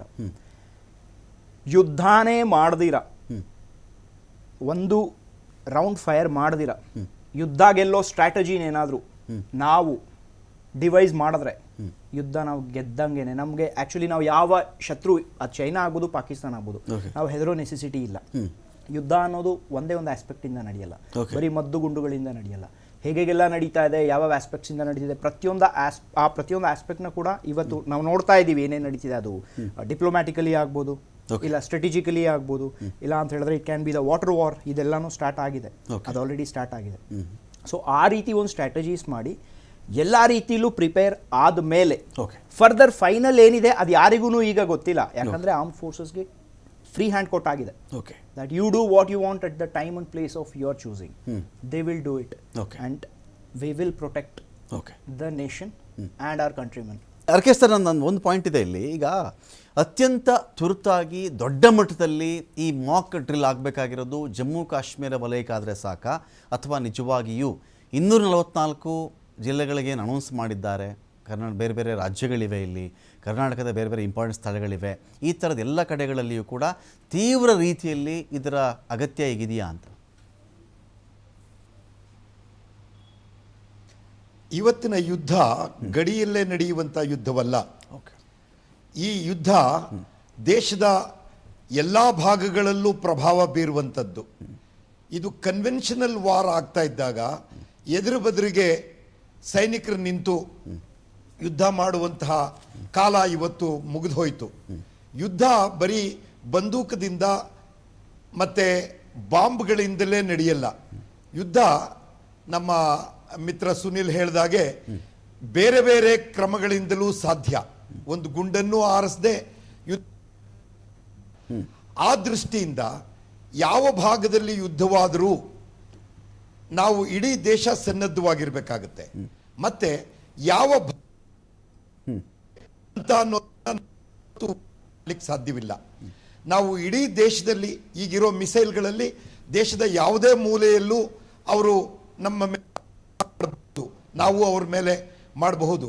ಹೀಗಾಗಿ ಪ್ರತಿ ಪ್ರದೇಶದಲ್ಲೂ ಯಾರ್ಯಾರು ವೈಟಲ್ ವ್ಯಕ್ತಿಗಳಿದ್ದಾರೆ, ಯಾವ್ಯಾವ ವೈಟಲ್ ಇನ್ಸ್ಟಾಲೇಷನ್ಗಳಿದೆ, ಯಾವ್ಯಾವ ಸ್ಥಳಗಳಲ್ಲಿ ಅವರ ಆಕ್ರಮಣ ಆದರೆ ಏನೇನು ಪರಿಣಾಮ ದೇಶದ ಮೇಲೆ ಆಗುತ್ತೆ, ಇದನ್ನೆಲ್ಲ ಗಮನದಲ್ಲಿಟ್ಟುಕೊಂಡು ಇಡೀ ದೇಶವನ್ನು ನಾವು ರಕ್ಷಿಸುವ ಹೊಣೆಗಾರಿಕೆ ಇಡೀ ದೇಶದ ಮೇಲಿದೆ. ಇವತ್ತು ನಾವು ಟಿವಿ ಚಾನೆಲ್ಗಳಲ್ಲಿ ಚರ್ಚೆ ಮಾಡೋ ಸಂದರ್ಭದಲ್ಲಿ ಪಕ್ಷ, ಜಾತಿ, ಧರ್ಮ, ಇತಿಹಾಸ ಇವುಗಳನ್ನು ಚರ್ಚೆ ಮಾಡೋದು ತೀರಾ ದೇಶ ಸ್ಥಿತಿ ಅಂತ ನನಗನ್ಸುತ್ತೆ. ಯಾಕೆ ಅಂತ ಅಂದ್ರೆ ಇವತ್ತು ನಾವು ಗಡಿಯಲ್ಲಿ ಅಥವಾ ಯುದ್ಧ ಮಾಡ್ತಾ ಇರುವಂತಹ ಒಬ್ಬ ಸೈನಿಕನ ಮನೋಬಲವನ್ನು ನಾವು ಹೆಚ್ಚಿಸಬೇಕು. ಅವನು ನಾನು ಯಾವ ಧರ್ಮಕ್ಕೆ ಸೇರಿದವನು, ಯಾವ ಭಾಷೆ ಮಾತಾಡ್ತೇನೆ, ಹಿಂದೆ ನಮ್ಮವ್ರು ಏನು ಮಾಡಿದ್ರು ಅನ್ನೋ ಬಗ್ಗೆ ಅವನ ಮನಸ್ಸಿನಲ್ಲಿ ಯಾವುದೇ ಸಂಶಯ ಹುಟ್ಟಬಾರದು. ಇಡೀ ದೇಶ ನಿನ್ನ ಬೆನ್ನೆಲುಬಿಗೆ ನಿಂತಿದೆ. ನೀನು ಮಾಡುವ ಮಹಾನ್ ತ್ಯಾಗಕ್ಕೆ ನಾವೆಲ್ಲರೂ ಚಿರಋಣಿಗಳು. ನಾವೆಲ್ಲರೂ ನಿನ್ನನ್ನು ಮುಂದಕ್ಕೆ ಬಿಟ್ಟಿದ್ದೇವೆ, ಆದ್ರೆ ನೀನು ನಮ್ಮೆಲ್ಲರ ಪರವಾಗಿ ಹೋರಾಡ್ತಾ ಇದ್ದೀಯೆ ಅನ್ನುವಂತಹ ಒಂದು ಮನೋಭಾವವನ್ನು ನಾವು ಬೆಳೆಸಬೇಕು. ನಾವು ಸೋಷಿಯಲ್ ಮೀಡಿಯಾಗಳಲ್ಲಿ ಬೇಜವಾಬ್ದಾರಿಯುತವಾದ ಸ್ಟೇಟ್ಮೆಂಟ್ಗಳನ್ನು ಮಾಡ್ತಾ ಈ ದೇಶ ಇವತ್ತು ಯುದ್ಧದ ಸ್ಥಿತಿಯಲ್ಲಿ ನಿಂತಿರುವಾಗ ನಾವು ರಾಜಕಾರಣ ಮಾಡ್ತಾ, ಧರ್ಮ ಮಾಡ್ತಾ, ಜಾತಿ ಮಾಡ್ತಾ, ಭಾಷೆ ಬಗ್ಗೆ ಮಾತಾಡ್ತಾ ಇರೋದು ದೇಶದ್ರೋಹದ ಚಟುವಟಿಕೆ ಅಂತ ನನ್ನ ಅಭಿಪ್ರಾಯ. ಅರ್ಕೇಶ್ ಸರ್, ಈಗ ಇಲ್ಲಿ ಇನ್ನೊಂದು ಪಾಯಿಂಟ್ ಏನಂದರೆ, ಈ ಯುದ್ಧ ಅಂತ ನಾವು ಡಿಕ್ಲೇರ್ ಮಾಡಲ್ಲಪ್ಪ. ನಮಗೆ ಬೇಕಿರೋದು ನಮ್ಮ ಜನರನ್ನು ಕೊಂದಿರುವಂತಹ, ಕೊಲ್ತಾ ಇರುವಂತಹ, ಮುಂದೆಯೂ ಕೊಲ್ಲಬೇಕು ಅಂತ ಪ್ಲಾನ್ ಮಾಡಿರ್ತಕ್ಕಂಥ ಉಗ್ರಗಾಮಿಗಳು. ಇವ್ರ ಮೇಲೆ ನಾವು ಒಂದು ವೇಳೆ ಪಾಕ್ ನೆಲದಲ್ಲೇ ಹೋಗಿ ಬೇಟೆಯಾಡಿದ್ವಿ ಅಂತ ಅಂದ್ಕೊಳ್ಳಿ, ಇಲ್ಲಿ ಪಾಕಿಸ್ತಾನದ ಪ್ರಜೆಯನ್ನಾಗಲಿ ಪಾಕಿಸ್ತಾನದ ಸೈನಿಕನ್ನಾಗಲಿ ನಮ್ಮ ಭಾರತ ಕೊಲ್ಲಲ್ಲ. ಇದನ್ನೇ ನೆಪ ಇಟ್ಕೊಂಡು ಒಂದು ವೇಳೆ ಪಾಕಿಸ್ತಾನ ನಮ್ಮ ಮೇಲೆ ದಾಳಿ ಮಾಡೋ ಪ್ರಯತ್ನವನ್ನು ಮಾಡಿದರೆ ಇದಕ್ಕೆ ವಿಶ್ವ ಸಮುದಾಯ, ಅಂತಾರಾಷ್ಟ್ರೀಯ ಸಮುದಾಯಗಳು ಇದಕ್ಕೆ ಒಪ್ಕೊಳ್ತಾರ? ಅವರು ಬೇರೆ ಬೇರೆ ದೇಶಗಳಿದ್ರೆ ಒಪ್ತವ? ಈ ಥರ ದಾಳಿ ಮಾಡಬೇಕು ಅಂತ ಭಾರತದ ಮೇಲೆ ಬಂದಾಗ ಅವ್ರು ನಿರ್ಬಂಧ ಹಾಕಲ್ವಾ? ಅಥವಾ ಇಲ್ಲ ಅವ್ರು ನೆಲದಲ್ಲಿ ಆಗ್ತಾ ಇದೆ ಅದಕ್ಕೆ ಅವರು ರಿಟಾಲಿಯೇಷನ್ ಮಾಡಿದ್ದಾರೆ ಅಂತ ಆ ಒಂದು ಲೈನ್ಗೆ ಅವ್ರು ಹೋಗ್ತಾರಾ ಅಂತ? ಇದು ಯುದ್ಧ ಅಂದರೆ ನಮ್ಮ ಭೌಗೋಳಿಕ ಪ್ರದೇಶವನ್ನು ಅತಿಕ್ರಮಿಸಿ ಬರುವ ಸೈನಿಕರಿಂದಲೂ ಅಷ್ಟೇ ನಡೆಯೋದಿಲ್ಲ. ಈಗ ಟೆರರಿಸಂನಂಥ ಆಯುಧವನ್ನು ಪಾಕಿಸ್ತಾನ ಒಂದು ಸ್ವತಂತ್ರ ರಾಷ್ಟ್ರ, ನ್ಯೂಕ್ಲಿಯರ್ ಪವರ್ ಆಗಿರುವಂತಹ ಒಂದು ರಾಷ್ಟ್ರ, ಒಂದು ರೋಗ್ ರೀತಿಯಲ್ಲಿ ನಡ್ಕೊಂಡು ಇನ್ನೊಂದು ದೇಶದ ಮೇಲೆ ಟೆರರಿಸ್ಟ್ಗಳನ್ನು ಬಿಟ್ಟು ಸಾಂಪ್ರದಾಯಿಕ ಯುದ್ಧಗಳಲ್ಲಿ ನಿರಂತರವಾಗಿ ಸೋಲನ್ನು ಅನುಭವಿಸಿದ ನಂತರ 90,000ಕ್ಕೂ ಹೆಚ್ಚು ಸೈನಿಕರು ಶರಣಾಗತರಾಗುವಂತಹ ಒಂದು ದುರ್ಭಾಗ್ಯ ಸ್ಥಿತಿಯನ್ನು ತಲುಪಿದ ನಂತರ ಪಾಕಿಸ್ತಾನ ಈ ಟೆರರಿಸಂ ತಂತ್ರವನ್ನು ಬಳಸ್ಕೊಂಡು ಕೆಲವು ಜನಗಳನ್ನು ಬಳಸ್ಕೊಂಡು ಇಡೀ ದೇಶ ಎಲ್ಲ ಜಾಗಗಳಲ್ಲೂ ಅಲರ್ಟ್ ಆಗಿ ಇರುವಂತೆ ನಮ್ಮನ್ನ ಒಂದು ಪರಿಸ್ಥಿತಿಗೆ ದೂಡಿರೋದು ಪಾಕಿಸ್ತಾನದ ತಂತ್ರ. ಈಗ ನಾವು ಅಲ್ಲಿ ಟೆರರಿಸ್ಟ್ಗಳನ್ನು ಪಾಕಿಸ್ತಾನದಲ್ಲಿ ಹೋಗಿ ಹುಡುಕಿ ಹೊಡೆಯೋದು ಹುಲ್ಮೆದೆಯಲ್ಲಿ ಸೂಜಿ ಹುಡುಕದಷ್ಟೇ ಕಠಿಣವಾದ ಕ್ರಿಯೆ. ಹೀಗಾಗಿ ನಾವು ಪಾಕಿಸ್ತಾನ ಈ ಉಗ್ರವಾದಿಗಳ ಹಿಂದೆ ಬೆನ್ನೆಲುಬಾಗಿ ನಿಂತಿದೆ ಅನ್ನೋದು ಸ್ಪಷ್ಟವಾದಾಗ ಅಂತಾರಾಷ್ಟ್ರೀಯ ಕಮ್ಯುನಿಟಿ ಅದನ್ನು ರೆಕಗ್ನೈಸ್ ಮಾಡ್ತಾ ಇರುವಂತಹ ಈ ಸಂದರ್ಭದಲ್ಲಿ ನಾವು ಪಾಕಿಸ್ತಾನದ ಮೇಲೆ ನೇರ ಯುದ್ಧ ಮಾಡುವುದು ಯಾವುದೇ ರೀತಿಯ ತಪ್ಪು. ಅದನ್ನು ಮಾಡೋದಕ್ಕೆ ಅಂತಾರಾಷ್ಟ್ರೀಯ ಒಪ್ಪಿಗೆ, ಬಹುಸಂಖ್ಯಾತ ರಾಷ್ಟ್ರಗಳ ಒಪ್ಪಿಗೆ ನಮ್ಮ ಹಿಂದಿದೆ. ಇಲ್ಲ ಅಂತ ಅಂದ್ರೆ ನಾವು ಪಾಕಿಸ್ತಾನದ ಬುದ್ಧಿ ಕಲಿಸಬಹುದು. ನಾವು ಮಾಡಲೇ ಇಲ್ಲ, ಭಾರತದ ಸೈನಿಕರೇ ಅವರ ಪ್ರಜೆಗಳನ್ನ ಕೊಂದು ನಮ್ಮ ಮೇಲೆ ಆರೋಪ ಹೊರಿಸ್ತಿದ್ದಾರೆ, ಈ ತರಹದ ಬಾಲಿಶ ಮಾತುಗಳನ್ನು ಆಡ್ಕೊಂಡು ಅಂತಾರಾಷ್ಟ್ರೀಯ ಕಮ್ಯುನಿಟಿಯನ್ನು ಒಪ್ಪಿಸೋ ಪ್ರಯತ್ನ ಮಾಡ್ತಾ ಇದೆ. ಬೆಕ್ಕು ಕಣ್ಣು ಮುಚ್ಕೊಂಡು ಹಾಲು ಕುಡಿದ್ರೆ ಯಾರಿಗೂ ಕಾಣಿಸಲ್ಲ ಅಂತ ಅನ್ನುವ ಭ್ರಮೆಯಲ್ಲಿ ಪಾಕಿಸ್ತಾನ ಇರಬಾರ್ದು. ಭಾರತದ ಒಂದು ಶಾಂತಿ ಪ್ರಿಯತೆ, ಭಾರತದ ತಾಳ್ಮೆ ನಮ್ಮ ವೀಕ್ನೆಸ್ ಅಲ್ಲ. ಅದಕ್ಕೆ ಸೂಕ್ತವಾದ ಉತ್ತರವನ್ನ ಭಾರತ ಸರಿಯಾದ ಸಮಯದಲ್ಲಿ ಸರಿಯಾದ ಮಾರ್ಗದಲ್ಲಿ ಕೊಡೋಕೆ ಸಿದ್ಧವಾಗಿದೆ. ಹೀಗಾಗಿ ನಾವು ಈ ನಿರ್ಣಯವನ್ನ ರಾಜತಾಂತ್ರಿಕರಿಗೆ ಮತ್ತು ಮಿಲಿಟರಿ ಕಮಾಂಡರ್ಸ್ಗೆ ಬಿಟ್ಟು ನಾವು ಅವ್ರ ಹಿಂದೆ ಬೆನ್ನೆಲುಬಾಗಿ ನಿಲ್ಲಬೇಕು, ಅವ್ರಿಗೆ ಸಪೋರ್ಟ್ ಮಾಡಬೇಕು ಅಂತ ಅನ್ನೋದು ನನ್ನ ಪ್ರಾರ್ಥನೆ. ಈಗ ಅಶೋಕ್ ಗೌಡ್ರೆ, ಕಾರ್ಗಿಲ್ ನಮಗೆ ನೆನಪಿರುವ ಕಟ್ಟಕಡೆ ಯುದ್ಧ, ಭಾರತ ಇತ್ತೀಚಿನ ಯುದ್ಧ ಅಂತ ಕನ್ಸಿಡರ್ ಮಾಡಿದ್ರು ಕೂಡ ಕಾರ್ಗಿಲ್ಲೇ ಲಾಸ್ಟು ನಾವು ಪಾಕಿಸ್ತಾನ ಮೇಲೆ ಮಾಡಿರೋದು. ಅದು ಬಿಟ್ಟರೆ ಚೀನಾದ ಮೇಲೆ ಮುಷ್ಟಿ ಯುದ್ಧಗಳು, ಕೈನಲ್ಲೇ ಹೊಡೆಯೋದು, ಬಡಿಗೆ ಹಿಡ್ಕೊಳ್ಳೋದು, ಬಡಿಗೆಗೆ ತಂದಿ ಸುತ್ತಕೊಳ್ಳೋದು ಇಂಥದ್ದು ಮಾಡ್ತಿದ್ದೆ ಬಿಕಾಸ್ ಆಫ್ ಅದೊಂದು ಒಪ್ಪಂದದ ಕಾರಣದಿಂದಾಗಿ ಅಂಥೇಳಿ. ಆ ಯುದ್ಧ ನಂತರದಲ್ಲಿ ನಾವು ಪಾಕಿಸ್ತಾನ ಪಾಠ ಕಲಿಯುತ್ತೆ, ಇವತ್ತು ಪಾಠ ಕಲಿಯುತ್ತೆ, ನಾಳೆ ಪಾಠ ಕಲಿಯುತ್ತೆ ಅಂತ ಕಾದ್ಕೊಂಡಿದ್ದೇ ಬಂತೆ ವಿನಃ ಪುಲ್ವಾಮಾ ದಾಳಿ ಆದಾಗಲೇ ಏನೋ ನಡೆಯುತ್ತೆ ಅಂತ ಭಾರತ ಗೆಸ್ ಮಾಡಿತ್ತು. ಚಾರ್ಜ್ ಶೀಟ್ ಆಗುತ್ತೆ, 13,800 ಪುಟ ಚಾರ್ಜ್ ಶೀಟ್ ಆಗುತ್ತೆ, 19 ಜನ ಅಕ್ಯೂಸ್ಡ್ ಮೈನ್ ಅಂತ ಮಾಡಲಾಗಿದ್ದರೂ ಕೂಡ ಅವತ್ತಿಗೆ ಒಂದು ಪಾಠ ಕಲಿಸಿದ್ದಿದ್ರೆ ಇಲ್ಲಿವರೆಗೂ ಅವ್ರು ಬಲ ಬೀಸ್ತಾ ಇರಲಿಲ್ವಾ ಅಂತ. ಏನಾಗುತ್ತೆ, ಅವತ್ತು ಒಂದು ಅವಕಾಶಗಳನ್ನು, ಅಂದರೆ ಯಾವುದೇ ಒಂದು ದೇಶಗಳಿಗೆ ಅಥವಾ ಯಾವುದೇ ಒಂದು ವ್ಯಕ್ತಿಗಳಿಗೆ ಅವಕಾಶಗಳನ್ನು ಕೊಡಬೇಕು ಅಂತ ಇರುತ್ತೆ. ಅದರಿಂದಾಗಿ ಆವತ್ತಿನ ಕೇಂದ್ರ ಸರ್ಕಾರದ ಯಾವ ಪರಿಸ್ಥಿತಿಗಳಲ್ಲಿ ಒಂದು ನಿರ್ಧಾರ ತೆಗೆದುಕೊಂಡಿದ್ರು. ಇವತ್ತು ಏನಾಗಿದೆ, ಇವತ್ತು ಇಡೀ ಪ್ರಪಂಚ ನಮ್ಮ ರಾಜತಾಂತ್ರಿಕ ವಿಚಾರಗಳನ್ನು ಇಟ್ಕೊಂಡು ಇಡೀ ಪ್ರಪಂಚದಲ್ಲಿ ಒಂದು ವಾತಾವರಣ ಸೃಷ್ಟಿಯಾಗಿದೆ. ಎಂತಹ ವಾತಾವರಣ ಅಂದರೆ ಭಾರತದ ಜೊತೆ ನಾವು ಇರಬೇಕಪ್ಪ, ಭಾರತ ಬಿಟ್ಟರೆ ನಮಗೆ ಯಾವುದೇ ರೀತಿಯ ಬೇರೆ ಬಿಸ್ನೆಸ್ ಆ್ಯಕ್ಟಿವಿಟೀಸ್ಗೂ ಸಹ ಸರಿ ಹೋಗೋದಿಲ್ಲ ಅಂತ ಹೇಳಿ, ಇನ್ಕ್ಲೂಡಿಂಗ್ ಸಣ್ಣ ಸಣ್ಣ ದೇಶದಿಂದ ಹಿಡ್ಕೊಂಡು ದೊಡ್ಡ ದೊಡ್ಡ ದೇಶಗಳವರೆಗೂ ಸಹ either we are consuming are we are selling, ಅಂದರೆ ಎರಡು ರೀತಿಯಲ್ಲೂ ಸಹ ನಾವು ಒಂದು ನೆಟ್ವರ್ಕ್ನ ಮಾಡ್ಕೊಂಡಿದ್ದೀವಿ. ಈ ಒಂದು ಪರಿಸ್ಥಿತಿನಲ್ಲಿ ಕಳೆದ ನಾವು ಎಷ್ಟೋ ವರ್ಷಗಳ ಸರ್ಕಾರಗಳಲ್ಲಿ, 77 ವರ್ಷದ ಸರ್ಕಾರಗಳಲ್ಲಿ, ಈಗ 11 ವರ್ಷದ ಸರ್ಕಾರ ನಮ್ದೇನಿದೆ, ಈ 11 ವರ್ಷದ ಸರ್ಕಾರ ಯಾವ ರೀತಿ ಮೋದಿಯವ್ರ ಬಗ್ಗೆ ಕಾಲಿಗೆ ಬೀಳ್ತಕ್ಕಂಥ ಪ್ರೆಸಿಡೆಂಟ್ಗಳು, ಮೋದಿಯವ್ರಿಗೆ ಕಾಲಿಗೆ ಬಿದ್ದು ನೀವು ನಮ್ಮನ್ನ ಮುನ್ನಡೆಸಬೇಕು ಅಂತ ಹೇಳಿ ಮೋದಿ ಒಂದು ಕರೆ ಮಾಡಿದ್ರೆ ಯುಕ್ರೇನಲ್ಲಿ ಯುದ್ಧ ನಿಲ್ಲಿಸ್ತೀವಿ 3 ದಿವಸ ಅಂತ ಹೇಳ್ತಕ್ಕಂಥ ಒಂದು ಪರಿಸ್ಥಿತಿ, ಇಲ್ಲ ನೀವು ಇಂಟರ್ಫಿಯರ್ ಆಗಿ ನಮಗೋಸ್ಕರವಾಗಿ ಅಂತ ಹೇಳ್ತಕ್ಕಂಥ ಒಂದು ಪರಿಸ್ಥಿತಿ, ಯಾವ ರೀತಿ ರಾಜತಾಂತ್ರಿಕತೆ ಇಡೀ ಪ್ರಪಂಚದ ಸೃಷ್ಟಿಯಾಗಿದೆ. ಅದರಿಂದಾಗಿ ಇವತ್ತು ಒಂದು ಸದೃಢವಾಗಿದೆ ಭಾರತ. ನಮ್ಮ GDPನೂ ಸಹ ಸದೃಢವಾಗಿದೆ, ನಮ್ಮ ಇನ್ಫ್ಲೇಷನ್ ಕಂಟ್ರೋಲ್ ಇದೆ. ಅದರಿಂದಾಗಿ ಇವತ್ತಿನ ನಮ್ಮ ಒಂದು ಪರಿಸ್ಥಿತಿ ಯಾವ ರೀತಿ ಇದೆ ಅಂದರೆ, ಇವತ್ತು ನಾವು ಏನೇ ಅಟ್ಯಾಕ್ ಮಾಡಿದ್ರು ನಮಗೇನು ಸಮಸ್ಯೆ ಆಗೋದಿಲ್ಲ ಅಂತ ನಾನು ಹೇಳಲ್ಲ. ಡೆಫಿನೆಟ್ ಆಗಿ ಒಂದು 2-3 ಪಿನ್ ಸುಚ್ಚುತ್ತೆ. ಅಂದರೆ ಇಡೀ ನಮ್ಮ ದೇಶದ ಎಕಾನಮಿಗೆ ಒಂದು 2-3 ಪಿನ್ ಸುಚ್ಚುತ್ತೆ. ನಮ್ಮ ಒಂದಷ್ಟು ಜನ ಸೈನಿಕರಿಗೆ ಸಮಸ್ಯೆಗಳಾಗ್ತದೆ, ನಮ್ಮ ದೇಶಕ್ಕೂ ಒಂದು ಸಮಸ್ಯೆಗಳಾಗ್ತದೆ. ಆದರೆ ಇವತ್ತು ಒಂದು ರೋಗ ದೇಶ ಅಂತ ಏನು ನಮ್ಮ ಅರ್ಕೇಶ್ ಅವರು ಮತ್ತು ನಮ್ಮ ಸುನೀಲ್ ಅವರು ಹೇಳ್ತಾರೆ, ಅದು ಖಂಡಿತವಾಗ್ಲೂ ಸತ್ಯ. ಅದೊಂದು ರೋಗ ದೇಶ.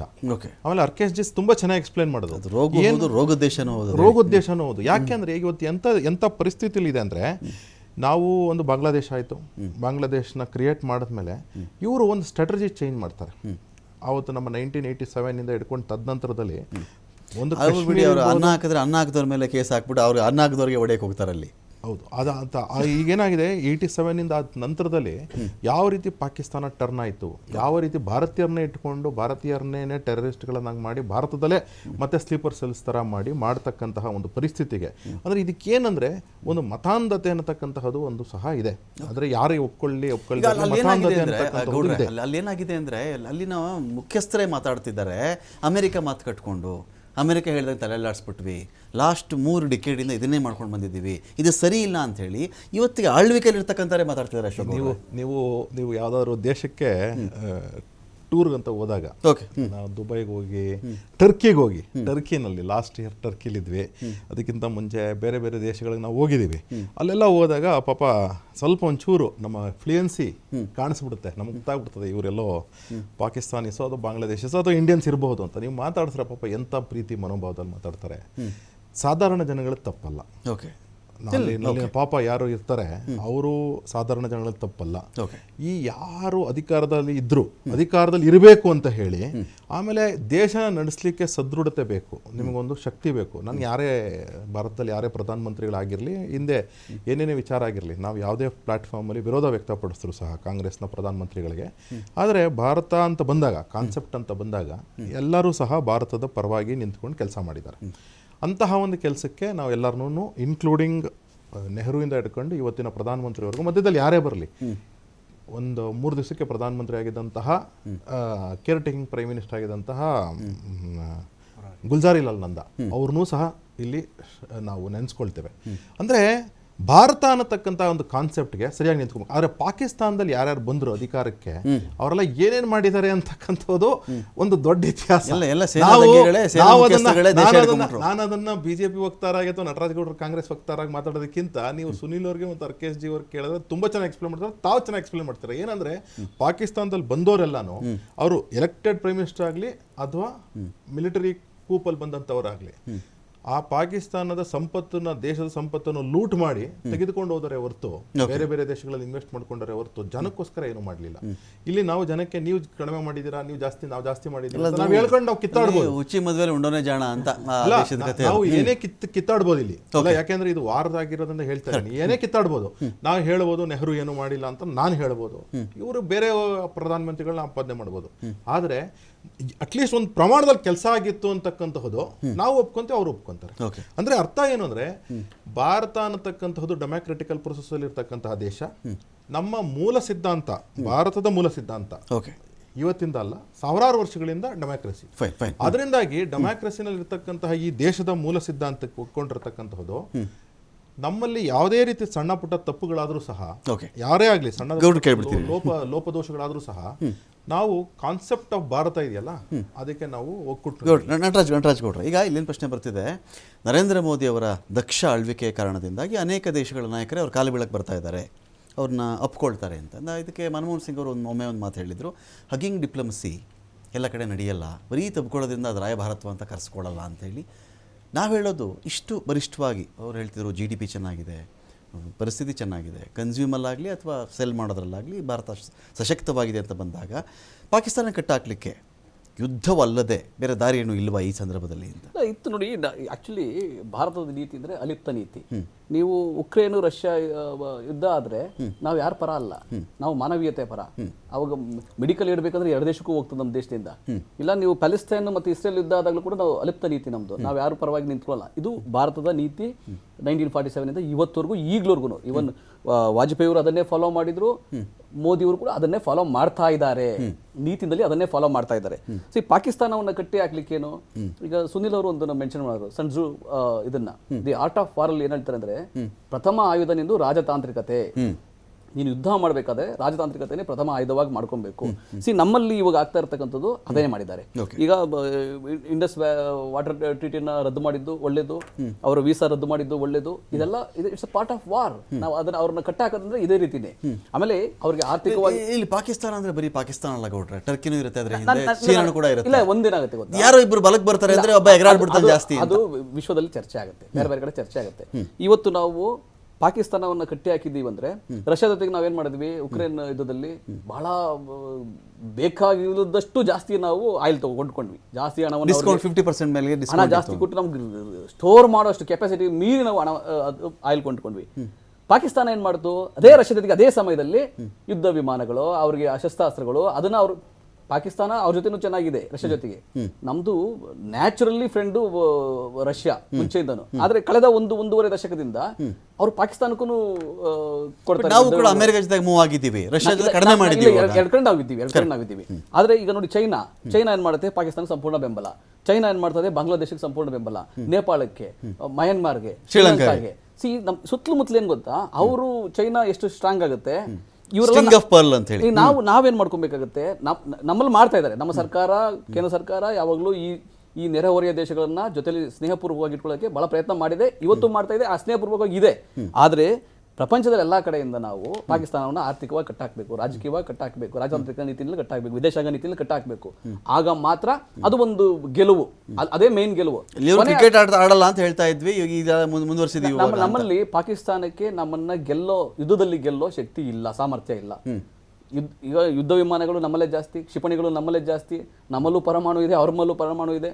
ಯಾವುದೇ ಏನೇ ಇದ್ರೂ ಕೂಡ ನಮ್ಮ ಶಕ್ತಿ ಸಾಮರ್ಥ್ಯ ಅವ್ರಿಗೆ ಮ್ಯಾಚ್ ಆಗೋದಿಲ್ಲ. ಅವ್ರು ಅದಕ್ಕೆ ಪ್ರಾಕ್ಸಿ ವಾರ್ಗ್ ಬಂದಿರೋದು. ಅದನ್ನು ಕಟ್ಟಿ ಹಾಕ್ಲಿಕ್ಕೆ ಏನ್ ಮಾಡಬೇಕು, ಅದನ್ನ ಈ ದೇಶ ಇವಾಗ ಆಲ್ರೆಡಿ ಸರ್ಕಾರ ಮಾಡ್ತಾ ಇದೆ. ಇದೊಂದು ಏನು ಡ್ರಿಲ್ ಇದೆಯಲ್ಲ, ಇದು ಒಂದು ನಾವೆಲ್ಲ ಒಂದು ಸನ್ನದ್ಧರಾಗಿರ್ಬೇಕು, ನಾವು ಸದೃಢರಾಗಿರ್ಬೇಕು, ನಾವು ಇದ್ದೀವಿ, ಒಟ್ಟಾಗಿ ಸದೃಢರಾಗಿದ್ದೀವಿ ಅಂತ ತೋರಿಸ್ಕೊಳ್ಳಿಕ್ಕೆ ಒಂದು ಅವಕಾಶ. ಇದು ಒಂದು ಒಳ್ಳೆಯ ಬೆಳವಣಿಗೆ, ಅದರೊಳಗೆ ಏನು ಲೋಪ ಇಲ್ಲ. ಫೈನ್. ಪಾಕಿಸ್ತಾನಕ್ಕೆ ತುಂಬಾ ಚೆನ್ನಾಗಿ ಗೊತ್ತಿರ್ತಕ್ಕಂಥ ವಿಚಾರ, ಅಕಸ್ಮಾತ್ ಭಾರತ ಯುದ್ಧಕ್ಕೆ ಬಂದರೂ ಕೂಡ ನಾನು ಗೆಲ್ಲಲಾರೆ ಭಾರತವನ್ನು ಅಂತೇಳಿ. ಇದರ ಆಚೆಗೆ ನಾವು ಕೇಳಿದ್ರೆ, ಒಬ್ಬ ನಾಗರಿಕರಾಗಿ ಈ ಸಂದರ್ಭದಲ್ಲಿ ಯುದ್ಧ ಪರಿಸ್ಥಿತಿಯಲ್ಲಿ ಒಂದು ಸೇನೆ ನಡೆಸಿದಂಥವ್ರು, ನೀವೆಲ್ಲರೂ ಕೂಡ ಲೆಫ್ಟಿನೆಂಟ್ ಕರ್ನಲ್ ಆಗಿದ್ದಂಥವ್ರು, ಒಬ್ಬ ನಾಗರಿಕರಿಂದ, ದೇಶದ ಪ್ರಜೆಯಿಂದ ಏನು ಎಕ್ಸ್ಪೆಕ್ಟ್ ಮಾಡ್ತೀರಿ ನೀವು, ಮಾಕ್ ಡ್ರಿಲ್ ಸಂದರ್ಭದಲ್ಲೋ ಅಥವಾ ಯುದ್ಧ ಸಂದರ್ಭದಲ್ಲೋ, ಯುದ್ಧಕ್ಕಿಂತ ಮುಂಚಿನ ಸಂದರ್ಭದಲ್ಲೋ ಅಂತ ಸೈನ್ಯದ ನಿರೀಕ್ಷೆಗಳೇನಿರ್ತವೆ ಅಂತ? ಒಂದು ಯುನಿಟಿ ಅಂತ ನಾವೇನು ಕರಿತೀವಿ, ಒಗ್ಗಟ್ಟು ಅಂತ ಕರಿತೀವಲ್ಲ, ಯುದ್ಧಕ್ಕಿಂತ ಚೆನ್ನಾಗಿ ಒಂದು ದೇಶನ ಯುನೈಟ್ ಮಾಡೋ ಶಕ್ತಿ ಇನ್ನು ಯಾವುದಕ್ಕೂ ಇಲ್ಲ. ಬೇರೆ ಏನೇನೋ ಸಾವಿರ ನಡೆಯುವುದು, it can B natural disaster, ತುಂಬ ಜನ ಸಾಯ್ಬೋದು. ಆದರೆ ಒಂದು ದೇಶದ ಸುರಕ್ಷತೆಯ ಪ್ರಶ್ನೆ ಬಂದಾಗ ನ್ಯಾಷನಲ್ ಯೂನಿಟಿ ಅದು ಹೇಗೆ ಜಾಗೃತ ಆಗುತ್ತೆ ಅಂತ ಹೇಳಿದ್ರೆ ಅದಕ್ಕಿಂತ ಸ್ಟ್ರಾಂಗ್. ನೀವು ನೋಡಿರ್ಬೋದು 99 ಕಾರ್ಗಿಲ್ ವಾರ್ ಆಗ್ಬೋದು, ಪೂರ್ತಿ ದೇಶ ಒಂದಾಯಿತು. ಆಗ ಅಲ್ಲಿ ಲೈನ್ಸೇ ಇರಲಿಲ್ಲ, ಆಲ್ ಲೈನ್ಸ್ ವರ್ ಎರೇಸ್ಡ್. 1971 ವಾರ್ ಆಗ್ಬೋದು, 1962 ವಾರ್ ನಾವು ಸೋತ್ರೂ ಕೂಡ ದೇಶ ಪೂರ್ತಿ ಜೊತೆಯಲ್ಲೇ ನಿಂತ್ಕೊಂತು. 1947ನಲ್ಲಿ ಪಾಕಿಸ್ತಾನ ಇನ್ವೇಷನ್ ಆದಾಗ ಆವಾಗ ಕೂಡ ನಮ್ದು ಏನು ನಡೆದಿತ್ತು, ಆ ಟೈಮ್ ಆದರೂ ಆಗ್ಬೋದು. ಒಬ್ಬ ಸೈನಿಕನಾಗಿ ನಾನೇನು ಎಕ್ಸ್ಪೆಕ್ಟ್ ಮಾಡ್ತೀನಿ ಅಂತ ಹೇಳಿದ್ರೆ, ಆಫ್ಟರ್ ತುಂಬ ನಾನು ಸರ್ವಿಸ್ ಮಾಡಿ ನಾನು ಬಾರ್ಡರ್ ಏರಿಯಾಸಲ್ಲೆಲ್ಲ ಮಾಡ್ಕೊಂಡು ಬಂದಾದಮೇಲೆ ಸರ್ವಿಸ್ ಮಾಡಿ ಬಂದಾದಮೇಲೆ ನಾನು ಎಕ್ಸ್ಪೆಕ್ಟ್ ಮಾಡೋದು ತುಂಬ simple, follow what administration tells you. ಯಾಕಂದರೆ ಯುದ್ಧದ ಸಮಯ ಬೇರೆ ಸಮಯಕ್ಕಿಂತ ವಿಭಿನ್ನವಾಗಿರುತ್ತೆ, ಕಷ್ಟಗಳು ಜಾಸ್ತಿ ಆವಾಗ, ಯಾವ ಪರಿಸ್ಥಿತಿ ಬೇಕಾದರೂ ಬರ್ಬೋದು. ಕಾರಣ Pakistan is A nuclear power. Let us A ಒಂದು ಟ್ಯಾಕ್ಟಿಕಲ್ ನ್ಯೂಕ್ಲಿಯರ್ ವೆಪನ್ ಸಣ್ಣದಾಗ ಅವರು ನಮ್ಮ ಮೇಲೆ ಲಾಂಚ್ ಮಾಡಿದ್ರು, ಅದು ಇಂಡಿಯನ್ ಟೆರಿಟರಿಲಿ ಲ್ಯಾಂಡ್ ಆಯಿತು ಅಂತ ಹೇಳಿದ್ರೆ, ಆ ಒಂದು small tactical nuclear weapon can bring disasters. ಬರೀ ಜೀವಕ್ಕೆ ಮಾತ್ರ ಅಲ್ಲ, ಎಕನಾಮಿಕಲಿ, ಪೊಲಿಟಿಕಲಿ ಆ್ಯಂಡ್ ಡಿಪ್ಲೊಮ್ಯಾಟಿಕಲಿ ತುಂಬ ಸಿವಿಯರ್ ಕಾನ್ಸಿಕ್ವೆನ್ಸಸ್ ಇರುತ್ತೆ. ನಮಗೆ ಗೊತ್ತಿರಬೇಕು ನಾವು ಯಾರ ಜೊತೆ ಯುದ್ಧಕ್ಕೆ ಹೋಗ್ತಿದ್ದೀವಿ ಅಂತ. ಎನಿಮಿನ ಯಾವತ್ತೂ ನಾವು ಅಂಡರ್ ಎಸ್ಟಿಮೇಟ್ ಮಾಡಬಾರ್ದು. ನಮಗೆ ನಾವೇನು ಅಂತಲೂ ಗೊತ್ತಿರಬೇಕು, ನಮ್ಮ ಎನಿಮಿ ಏನು ಅಂತಲೂ ಗೊತ್ತಿರಬೇಕು, ಆಗಲೇ ನಾವು ಗೆಲ್ಲೋದು. Be united, India comes first. And ಏನು ಅಡ್ಮಿನಿಸ್ಟ್ರೇಷನ್ ಹೇಳುತ್ತೆ ಈ ಸಮಯದಲ್ಲಿ, follow that as citizens and support your troops. Troops fight ಮಾಡ್ತಿರೋದು ದೇಶಕ್ಕೋಸ್ಕರ, ನಿಮಗೋಸ್ಕರ. Support them. That's all. Okay Arkesh sir, ಈಗ ಪಾಕಿಸ್ತಾನದ ಸಾಮರ್ಥ್ಯ ಅಂತ ಬಂದಾಗ, ಅದರ ಕೆಪಾಸಿಟಿ ಅಂತ ಬಂದಾಗ, ಸದ್ಯಕ್ಕೆ ನಿಮ್ಮ ಅವಲೋಕನದ ಪ್ರಕಾರವಾಗಿ, ನಿಮಗೆ ತಿಳಿದಿರ್ತಕ್ಕಂಥ ಮಾಹಿತಿ ಪ್ರಕಾರವಾಗಿ ಏನದರ ಸಾಮರ್ಥ್ಯ ಅಂತ ಹೇಳಿ, ಅದರ ಲಿಮಿಟೇಷನ್ಸು, ಅದರ ಸಾಮರ್ಥ್ಯ, ಅದರ ರೀಚು, ಅದರ ಬಳಿ ಇರತಕ್ಕಂಥ ಶಸ್ತ್ರಾಸ್ತ್ರಗಳು, ಇದ್ರ ಬಗ್ಗೆ ಮಾತಾಡ್ಬೋದಾ ಸರ್ ಅಂತೇಳಿ? ಪಾಕಿಸ್ತಾನ ಯಾವತ್ತೂ ಭಾರತಕ್ಕೆ ಸರಿಸಾಟಿ ಅಲ್ಲ ಯಾವುದೇ ದೃಷ್ಟಿಯಿಂದ. ಅದರ ಮಿಲಿಟರಿ ಸ್ಟ್ರೆಂತಿಂದ, ಏರ್ಫೋರ್ಸ್ ಸ್ಟ್ರೆಂತಿಂದ, ಅವರ ಆರ್ಥಿಕ ಮಟ್ಟದಿಂದ, ಮತ್ತು ಅವರು ಬೇರೆ ದೇಶದವ್ರ ಮೇಲೆ ಇದ್ದಲ್ಲೂ ಎಲ್ಲ ವಿಷಯಗಳಲ್ಲೂ ಭಾರತಕ್ಕೆ ಯಾವುದೇ ರೀತಿಯಲ್ಲಿ ಅದು ಸರಿಸಾಟಿ ಅಲ್ಲ. ಆದರೆ ಆ ದೇಶ ನ್ಯೂಕ್ಲಿಯರ್ ವೆಪನ್ನನ್ನು ಪಡ್ಕೊಂಡು ಇವತ್ತು ಭಾರತದಂಥ ಶಕ್ತಿಶಾಲಿ ದೇಶವನ್ನು ಚಾಲೆಂಜ್ ಮಾಡುವಂಥ ಮಟ್ಟಕ್ಕೆ ಬಂದಿದೆ. ಮಾತೆತ್ತಿದ್ರೆ ನಮ್ಮಲ್ಲಿ ಆಟಮ್ ಬಾಂಬ್ ಇದೆ ಅಂತ ಹೇಳ್ತಾ ಇದೆ. ಭಾರತ ಯಾವತ್ತು ನಮ್ಮಲ್ಲೂ ಆಟಮ್ ಬಾಂಬ್ ಇದೆ, ನೀವು ಆಟಮ್ ಬಾಂಬ್ ಹಾಕಿದರೆ ನಾವು ನಿಮ್ಮ ದೇಶವನ್ನೇ ಸರ್ವನಾಶ ಮಾಡಬಲ್ಲವು ಅನ್ನೋ ಮಾತನ್ನು ಹೇಳ್ತಿಲ್ಲ. ಆದರೆ ಇದು ಎಲ್ರಿಗೂ ಗೊತ್ತು, ಪಾಕಿಸ್ತಾನಕ್ಕೂ ಸೇರಿ ಎಲ್ರಿಗೂ ಗೊತ್ತು. ಹೀಗಾಗಿ ಅವರು ತಮ್ಮ ಈ ಟ್ರಂಪ್ ಕಾರ್ಡ್ ಏನಿದೆ, ಆಟಮ್ ಬಾಂಬ್ ಅನ್ನೋ ಟ್ರಂಪ್ ಕಾರ್ಡ್, ಆ ಟ್ರಂಪ್ ಕಾರ್ಡ್ನೇ ಮುಂದಿಟ್ಕೊಂಡು ಯುದ್ಧ ಮಾಡಲಿಕ್ಕಾಗಲ್ಲ. ಆದ್ರಿಂದಲೇ ಅವರು ಟೆರರಿಸಂನಂಥ ಒಂದು ಆಯುಧವನ್ನು ಬಳಸಿ ಕೆಲವು ಜನಗಳನ್ನ ದೇಶದೊಳಕ್ಕೆ ನುಸುಳಿಸಿ ಅವರಿಂದ ಉಂಟು ಮಾಡಿ ದಿನನಿತ್ಯವೂ ಪಿನ್ಪ್ರಿಕ್ಗಳಾಗೋ ರೀತಿಯಲ್ಲಿ ದೇಶವನ್ನ ಒಂದು ಇರಿಟೇಟಿಂಗ್ ಸ್ಟೇಟ್ಗೆ ತಳ್ಳಿರೋದು ಪಾಕಿಸ್ತಾನದ ಒಂದು ತಂತ್ರ. ಇದು ಯಾವುದೇ ಪ್ರಜಾಪ್ರಭುತ್ವ ರಾಷ್ಟ್ರ, ಜವಾಬ್ದಾರಿಯಿಂದ ನಡ್ಕೊಳ್ಳುವಂತಹ ರಾಷ್ಟ್ರ ನಡೆದುಕೊಳ್ಳುವ ಕ್ರಮ ಅಲ್ಲ. ಇದೇ ಕ್ರಮವನ್ನು ಪಾಕಿಸ್ತಾನಕ್ಕಿಂತಲೂ ಚೆನ್ನಾಗಿ ನಾವು ಮಾಡಬಹುದು. ಅವರಲ್ಲಿರುವ ಬಿರುಕುಗಳನ್ನ ಬಳಸಿಕೊಂಡು ನಾವು ಅವರಲ್ಲಿ ಆಂತರಿಕ ಸಮಸ್ಯೆಗಳನ್ನು ಉಂಟು ಮಾಡಬಹುದು. ಈಗಾಗಲೇ ಅದರ ಪರಿಣಾಮಗಳು ಪಾಕಿಸ್ತಾನದ ಮೇಲೆ ಆಗ್ತಾ ಇದೆ. ಒಂದು ಡಬಲ್ ಎಡ್ಜ್ಡ್ ವೆಪನ್ ಅಂತ ಅನ್ನೋದು ಎಲ್ರಿಗೂ ಗೊತ್ತಿದೆ. ಈಗ ವಿದೇಶಗಳಲ್ಲಿಯೂ ಕೂಡ ಈಗ ಅಮೆರಿಕ ಸೇರಿ ಯುರೋಪ್ ರಾಷ್ಟ್ರಗಳು ಮತ್ತೆಲ್ಲ ಬಹುಸಂಖ್ಯಾತ ರಾಷ್ಟ್ರಗಳು ಇವತ್ತು ಅರ್ಥ ಮಾಡ್ಕೊಂಡಿದ್ದಾವೆ, ಟೆರರಿಸಂ ಅನ್ನುವಂಥ ಆಯುಧವನ್ನ ಒಂದು ಡೆಮೊಕ್ರಾಟಿಕ್ ರಾಷ್ಟ್ರ ಬಳಸ್ಲಿಕ್ಕೆ ಶುರು ಮಾಡಿದ್ರೆ ಅದು ವಿಶ್ವ ಶಾಂತಿಗೆ ಒಂದು ದೊಡ್ಡ ಅಪಾಯ ಅಂತ. ಎಲ್ಲಿ ತನಕ ಉಸಾಮಾ ಬಿನ್ ಲಾಡೆನ್ನ ಜನ ಅಮೆರಿಕಾದ ಟ್ವಿನ್ ಟವರ್ಗಳ ಮೇಲೆ, ನಾಸಾ ಮೇಲೆ ದಾಳಿ ಮಾಡಿ ಒಂದು ನಾಗರಿಕ ವಿಮಾನವನ್ನೇ ಒಂದು ವೆಪನ್ ಆಫ್ ಮಾಸ್ ಡಿಸ್ಟ್ರಕ್ಷನ್ ಆಗಿ ಬಳಸ್ಕೊಂಡು ಅಮೆರಿಕಾದಂಥ ಸೂಪರ್ ಪವರ್ಗೆ ಚಾಲೆಂಜ್ ಮಾಡಿದಾಗ ಒಂದು ಪ್ರಪಂಚಕ್ಕೆ ಅರ್ಥವಾಯಿತು, ಯಾವ ದೇಶವೂ ಈ ಟೆರರಿಸಂನಿಂದ ಮುಕ್ತಿ ಪಡ್ಕೊಳ್ಳೋಕ್ಕಾಗಲ್ಲ. ಆದ್ರಿಂದ ಅದನ್ನ ನಾವು ಈಗ ಸುಳಿಯಲ್ಲೇ ಚಿವುಟ್ ಹಾಕಬೇಕು. ಇದು ಬರೀ developed and developing and under developed ದೇಶಗಳ ಸಮಸ್ಯೆ ಮಾತ್ರವಲ್ಲ, ಇದು ಡೆವಲಪ್ಡ್ ದೇಶಕ್ಕೂ ಅನ್ವಯಿಸುತ್ತೆ. ಇದು ವಿಶ್ವ ಶಾಂತಿಗೆ ಮಹಾ ಧಕ್ಕೆ ಅನ್ನೋದು ಅರ್ಥ ಆಗಿರೋದ್ರಿಂದ ಇವತ್ತು ಭಾರತದ ಬಹುಸಂಖ್ಯಾತ ರಾಷ್ಟ್ರಗಳು ಭಾರತದ ಹಿಂದೆ ನಿಂತಿವೆ. ಚೈನಾ ಹೇಳ್ತಿರಬಹುದು, ಆದ್ರೆ ಚೈನಾ ಆರ್ಥಿಕವಾಗಿ ಚೈನಾ ವಸ್ತುಗಳು ಭಾರತದ ಹಣದಿಂದ ನಿಂತಿದ್ದಾವೆ. ಇವತ್ತು ಅಮೆರಿಕಾದಲ್ಲಿ ನಡೀತಾ ಇರುವಂತಹ ಈ ಟಾರಿಫ್ ವಾರ್ ಏನಿದೆ, ಅಂತಹ ಸಂದರ್ಭದಲ್ಲಿ ಭಾರತದಂತಹ ಟರ್ಫ್ ಇಂತಹ ಸ್ಥಿತಿಯಲ್ಲಿ ಭಾರತದಂತ ಮಾರ್ಕೆಟ್ ಅನ್ನ ಕಳ್ಕೊಳ್ಳೋಕೆ ಚೈನಾ ಸಿದ್ಧವಿಲ್ಲ. ಹೀಗಾಗಿ ಚೈನಾ ಯಾವುದೇ ಸ್ಟಾನ್ಸ್ ಅನ್ನ ತೋರಿಸಿದ್ರೂ ಕೂಡ ವಾಸ್ತವವಾಗಿ ಅದು ಪಾಕಿಸ್ತಾನಕ್ಕೆ ನೇರವಾಗಿ ಬೆಂಬಲ ಕೊಡುತ್ತೆ ಅಂತ ನನಗೆ ನಂಬಿಕೆ ಇಲ್ಲ. ಹೀಗಾಗಿ ಇವತ್ತು ಬಹಳ ಸದೃಢವಾಗಿದೆ ಪಾಕಿಸ್ತಾನ. ಎಲ್ಲಾ ದೃಷ್ಟಿಯಲ್ಲೂ ವೀಕ್ ಆಗಿದೆ. ಅವರ ಮಿಲಿಟರಿ ವೀಕ್, ಅವರ ರಾಜತಾಂತ್ರಿಕತೆ, ಅವರ ಪಕ್ಷಗಳು, ಅವರಲ್ಲಿರುವ ಆಂತರಿಕ ಭಿನ್ನತೆಗಳು ಬಹಳ ತೀವ್ರವಾಗಿದ್ದಾವೆ. It is appropriate time to ಅಂಡು ಪಾಕಿಸ್ತಾನ್. ಆದ್ರೆ ಭಾರತ ಅದನ್ನು ಮಾಡಬಾರದು ಅನ್ಸುತ್ತೆ.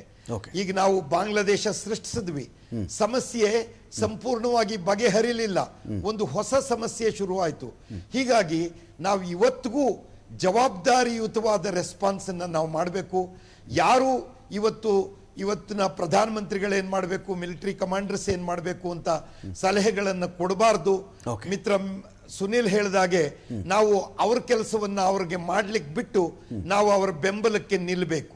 ಓಕೆ. ಈಗ ಅಶೋಕ್ ಗೌಡ್ರೆ, ಈ ಪಾಕಿಸ್ತಾನದಲ್ಲಿ ಸ್ವಲ್ಪ ಈ ದಪ್ಪ ಚರ್ಮದ ನಾಯಕರು ಬರ್ತಾರಲ್ಲಿ, ಅಲ್ಲಿ ಯಾವಾಗ ಜನಗಳಿಂದ ಆಯ್ಕೆಯಾಗಿರ್ತಕ್ಕಂಥ ಸರ್ಕಾರ ಇರುತ್ತೋ, ಯಾವಾಗ ಸೇನಾ ಮುಖ್ಯಸ್ಥರುಗಳು ಬಂದು ಸೀದಾ ಕುರ್ಚಿಯಿಂದ ಆ ಕಡೆ ಎದ್ದು ಹೋಗು, ನಾನು ಕೂತ್ಕೋತೀನಿ ಅಂತ ಕೂತ್ಕೊಳ್ತಾರೋ ಗೊತ್ತಿಲ್ಲ ಯಾರಿಗೂ ಕೂಡ.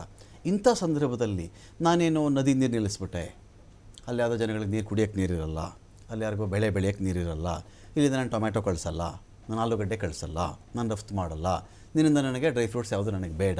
ಇಂತಹ ನೀತಿಗಳು ಅಂತಹ ದಪ್ಪ ಚರ್ಮದ ಸರ್ಕಾರಕ್ಕೆ ನಿಜಕ್ಕೂ ತಟ್ಟುತ್ತಾ ಅಂತ ಅದನ್ನ ನಮ್ಮ ಸುನೀಲ್ ಅವರು ಫಸ್ಟ್ ಹೇಳಿದ್ರು.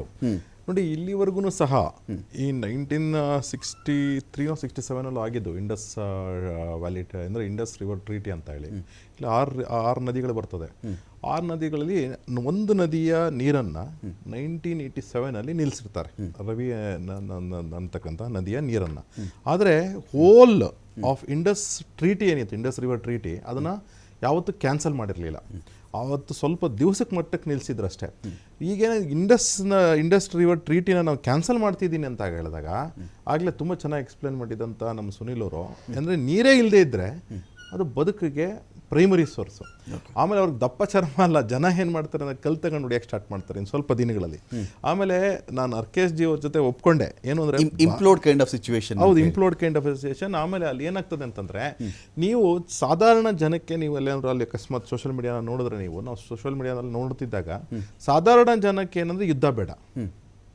ಆಮೇಲೆ ಸಾಧಾರಣ ಜನಕ್ಕೆ ಇವತ್ತು ಒಂದು ಸಿಂಪಲ್ ಆಗಿರ್ತಕ್ಕಂಥ ಒಂದು ಪೆಟ್ರೋಲ್ 350 ರೂಪಾಯಿ ಆಗಿದೆ, ಆಗಲ್ಲ ಅವ್ರಿಗೆ. ಆಮೇಲೆ ಚಿಕನ್ನು ನಮ್ಮಲ್ಲಿ ನಾವು ಇಷ್ಟಕ್ಕೆ 800 ರೂಪಾಯಿ ಒಂದು ಮೊಟ್ಟೆಗೆ ಯಾವ ರೀತಿ ಪ್ರೈಸಸ್ ಆಗಿದೆ ಎಲ್ಲ ಗೊತ್ತಿರ್ತಕ್ಕಂಥದ್ದೇ ಜನಕ್ಕೆ. ಆದರೆ ಇವತ್ತು ಅತ್ಯಂತ ಪ್ರಮುಖ ಚೈನಾ ಜೊತೆ ಏನಿದೆ, ಚೈನಾ ಇವತ್ತು ಏನು ಹೇಳ್ತಿದ್ದಾರೆ ಅದು ಅಷ್ಟು ಸುಲಭ ಅಲ್ಲ ಅಂತ ಅರ್ಕೇಶ್ ಜಿ ಹೇಳಿದ್ರು. ಅದು ಕರೆಕ್ಟ್. ಅದು ಯಾಕೆ ಅಂದರೆ ಜಸ್ಟ್ ನಾನೇ ಮಧ್ಯಾಹ್ನ ಸ್ವಲ್ಪ ರಿಸರ್ಚ್ ಮಾಡ್ಕೊಳ್ತಿದ್ದೆ. ನೋಡಿ, ನಮ್ಮ Indian trade relationship with China is as of today $99.2 billion. ಅಂದರೆ ಅರ್ಥ ಏನು ಅಂದರೆ almost close to 1 trillion. Chinese economy ಬಂದು 19.31 ಟ್ರಿಲಿಯನ್. ಅಂದರೆ ಅವರ ಆಲ್ಮೋಸ್ಟ್ 1 ಟ್ರಿಲಿಯನ್ ನಾವು ಕೊಡ್ತಾ ಇರ್ತಕ್ಕಂಥ ಬಿಸ್ನೆಸ್ ಅಂದರೆ ಅಷ್ಟು ಬಿದೋಗ್ಬಿಟ್ರೆ ಎಷ್ಟು ಇಂಡಸ್ಟ್ರೀಸ್ ಆಫ್ ಚೈನಾ ಬಿದೋಗುತ್ತೆ ಅಂತ ಹೇಳಿ. ಅದೇ ರೀತಿಯೇ ಬೇರೆ ಯಾವ್ಯಾವ ದೇಶಗಳು, ಇವಾಗ ಟರ್ಕಿಗೆ ನಮ್ಮದು ಟೂರಿಸಂ ರೇಟ್, ನಮ್ಮ ಇಂಡಿಯನ್ಸ್ ಜಾಸ್ತಿ ಜನ ಹೇಳ್ತಾರೆ ಅಂದರೆ, ಈಗ ಭಾರತ ಅಂದರೆ ಚೈನಾ ಭಾರತದ ಒಂದು ವ್ಯಾಪಾರದಿಂದ ಅವಲಂಬಿತವಾಗಿರೋದು ಹಾರ್ಡ್ಲಿ 1.5% 2% ಅಷ್ಟೇ ಅಂತ. ಒಂದು ಅಮೆರಿಕದಿಂದ ಅವರು ಕಳ್ಕೊಂಡ್ರೆ, ಒಂದು ವೇಳೆ ಅಮೆರಿಕದ ಏನೂ ಕೊಡಲ್ಲ ಅಂತ ಹೇಳಿದ್ರೆ 25%, ನಾವು $100 ಸಂಪಾದನೆ ಮಾಡಿದ್ರೆ ಚೀನಾ, ಅಮೆರಿಕದ $25 ಅಮೆರಿಕದ್ದಿರುತ್ತೆ ಅಂತ ಹೇಳಿ. ಇಲ್ಲಿ ಪಾಯಿಂಟ್ ಏನು ಅಂದರೆ, ಯಾರೋ ಯುದ್ಧ ಮಾಡಲಿ, ನನ್ನ ವೆಪನ್ ಸೇಲ್ ಆಗುತ್ತಾ, ಆ ವೆಪನ್ ಕೊಟ್ಬಿಡ್ತೀನಿ ನಾನು. ಈಗ ಯುಕ್ರೇನ್ಗೆ ನ್ಯಾಟೋಗಳು ಮಾಡಿದ್ವಲ್ವಾ, ಅದನ್ನ ಈಗ ಕೂತಿದ್ದಾರೆ ಅವರು, ಖನಿಜಗಳನ್ನ ಅರ್ಧ ಕೊಟ್ಬಿಡಪ್ಪ ನೀನು ಅಂತ ಹೇಳಿ. ಈ ಸಾಲ ಕೊಟ್ಬಿಟ್ಟು ಯಾಕೆ ನಾಳೆ ದಿನ ಅವರು ಅಲ್ಲಿ ವ್ಯಾಪಾರ ಮಾಡಬಾರ್ದು? ಆ ರೀತಿ ತುಂಬ ಜನ ಇದನ್ನ ನಾವು ಗುಳ್ಳೆನರಿ ನೀತಿ ಅಂತ ನಮ್ಮ ಹಳ್ಳಿ ಕಡೆ ಹೇಳ್ತಾರೆ. ಆ ಗುಳ್ಳೆನರಿ ನೀತಿಯನ್ನು ಚೈನಾ ಮುಂಚೆನೂ ಮಾಡ್ಕೊಂಬಂದಿದೆ, ಇವತ್ತು ಮಾಡಬಹುದು, ಹೇಳಲಿಕ್ಕಾಗಲ್ಲ. ಆದರೆ ಏನು ಅಂತಂದರೆ ಇವತ್ತು 19 ಟ್ರಿಲಿಯನಲ್ಲಿ 1 ಟ್ರಿಲಿಯನ್ ಅಂತಂದರೆ ನೀವು ಎಷ್ಟು ಪರ್ಸೆಂಟೇಜು ಅಂತ ಅಂದ್ಬಿಟ್ಟು ನೀವು ಲೆಕ್ಕ ಹಾಕಿ 5% ಅಂತಬಿಟ್ಟು ಬರುತ್ತೆ. 5% ಆಫ್ ಬಿಸ್ನೆಸ್ನ ಒಂದೇ ದಿವಸ ನಿಂತೋಗುತ್ತೆ. ಅಫ್ಕೋರ್ಸ್ ನಾನು ವೆಪನ್ ಸೇಲ್ ಮಾಡ್ತೀನಿ ಅಂದರೆ ಮೊಟ್ಟೆ ಇಡ್ತಕ್ಕಂಥ ಕೋಳಿನ ನಾವು ಕೊಯ್ಕೊಂಡು ತಿಂದಂಗೆ ಆಯಿತಾ, ಆ ರೀತಿ ಚೈನಾ ಪರಿಸ್ಥಿತಿ ಆಗ್ತದೆ.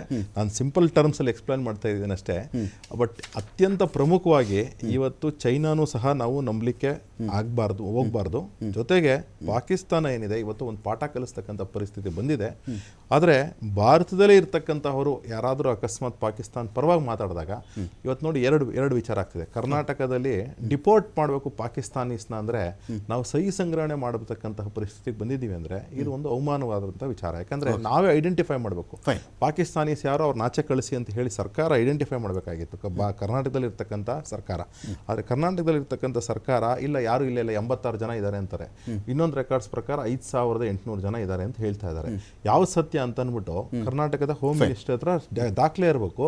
ಸೆಂಟ್ರಲ್ ಮಿನಿಸ್ಟರ್ ಏನು ಕಳಿಸಿದ್ದಾರೆ ಆ ದಾಖಲೆ ಪ್ರಕಾರ ಅವ್ರನ್ನ ಡಿಪೋರ್ಟ್ ಮಾಡ್ತಕ್ಕಂಥ ಕೆಲಸ ಮಾಡಬೇಕು. ಅದು ಇಂಪಾರ್ಟೆಂಟ್ ಇವತ್ತು. ಫೈನ್, ಥ್ಯಾಂಕ್ ಯು ಅಶೋಕ್ ಗೌಡ್ರೆ, ಥ್ಯಾಂಕ್ ಯು ಸುನಿಲ್. ನಮ್ಮ ಸ್ಟುಡಿಯೋವರೆಗೂ ಬಂದು ಸಾಕಷ್ಟು ವಿಷಯಗಳ ಬಗ್ಗೆ ಮಾಹಿತಿ ಕೊಟ್ಟಿದ್ದೀರಿ. ನನಗೆ ಸೈನಿಕರ ಜೊತೆಯಲ್ಲಿ ಯಾವಾಗ ಮಾತಾಡಿದ್ರು ಒಂದು ವಿಶೇಷ ಹೆಮ್ಮೆ ಮತ್ತು ವಿಶೇಷ ಅಭಿಮಾನ. ನಮಗಾಗಿ ಎಷ್ಟೋ ವರ್ಷಗಳ ಕಾಲ ಅಲ್ಲಿ ಗಡಿಯಲ್ಲಿ ನಿಂತು ನೀವೆಲ್ಲ ಫೈಟ್ ಮಾಡಿರ್ತೀರಿ, ಎದುರುಗಡೆ ಸಿಗುವಂಥ ಒಂದು ಅವಕಾಶ ಸಿಕ್ಕಾಗ ಮಾತುಗೂ ಆಯ್ತಿದ್ದು ನಿಮಗೊಂದು ಅಭಿನಂದನೆ ಸಲ್ಲಿಸಲಿಕ್ಕೆ ಒಂದು ಅವಕಾಶ ಸಿಕ್ತು ನಾನು ಭಾವಿಸ್ತೀನಿ. Thank you so much. Thank you Arkesh sir, ಈ ಡಿಬೇಟಲ್ಲಿ ನಮ್ಮನ್ನು ಜಾಯ್ನ್ ಆಗಿ ಮಾತನಾಡೋದಕ್ಕೆ ಸಾಕಷ್ಟು ವಿಷಯಗಳ ಬಗ್ಗೆ ಮಾಹಿತಿ ಕೊಟ್ಟಿದ್ದೀರಿ. Thank you so much. ಇನ್ನು ಈ ಮಾಕ್ ಡ್ರಿಲ್ ಅಂತ ಬಂದಾಗ ಏನು ಮಾಡಬಾರದು, ಏನು ಮಾಡಬಹುದು, ಮೊದಲಿಗೆ ತಾಳ್ಮೆ ಇರಲಿ, ಸಂಯಮ ಇರಲಿ ನಾಗರಿಕರಿಗೆ. ಸೋಷಿಯಲ್ ಮೀಡಿಯಾದಲ್ಲಾಗಲಿ ಇನ್ನೊಂದು ಕಡೆ ಆಗಲಿ ಏನೋ ರೂಮರ್ ಬರುತ್ತೆ, ಆ ರೂಮರ್ಗಳನ್ನು ಹರಡಕ್ಕೆ ಹೋಗಬೇಡಿ. ಯುದ್ಧ ಆಗಿಬಿಟ್ಟಿದೆಯಂತೆ, ಅಲ್ಲೆಲ್ಲೋ ಬಾಂಬ್ ಇತ್ತಂತೆ, ಅಲ್ಲಿ ಸತ್ತೋದ್ರಂತೆ, ಯಾರೋ ಕಾಲು ಮುರಿದು ಬಿಟ್ರಂತೆ, ನೋ, ಈ ಥರದ ಗಾಳಿ ಸುದ್ದಿಗಳಿಗೆ ಯಾರೂ ಕಿವಿ ಕೊಡಬಾರ್ದು. ಸರ್ಕಾರದ ಕಡೆಯಿಂದ ಬರತಕ್ಕಂಥ ಅಧಿಕೃತ ಮಾಹಿತಿಗಳು ಮತ್ತು ಅಧಿಕೃತ ಸೂಚನೆಗಳಿಗೆ ನಾವೆಲ್ಲ ಕೂಡ ವೆಯ್ಟ್ ಮಾಡೋಣ. ಇನ್ನೊಂದು ಅಂತ ಹೇಳಿದ್ರೆ ಇಂಥ ಸಂದರ್ಭದಲ್ಲಿ ತಾಳ್ಮೆ ಇರಲಿ, ಆದಷ್ಟರ ಮಟ್ಟಿಗೆ ಸರ್ಕಾರದ ಕಡೆಯಿಂದ ಅಂಥ ಆದೇಶಗಳು ಬಂದಾಗ ಆಹಾರ ಸಂಗ್ರಹ ಇರಲಿ, ನೀರಿರಲಿ ನಿಮ್ಮ ಬಳಿಯಲ್ಲಿ, ಮತ್ತು ನಮ್ಮನ್ನು ನಾವು ರಕ್ಷಣೆ ಮಾಡಿಕೊಳ್ಳುವುದರ ಜೊತೆಗೇ ನಮ್ಮ ಅಕ್ಕಪಕ್ಕದವರ ಬಗ್ಗೆ ಕೂಡ ಒಂದಷ್ಟು ಕಾಳಜಿ ಇರಲಿ ಅಂತ ಹೇಳ್ತಾ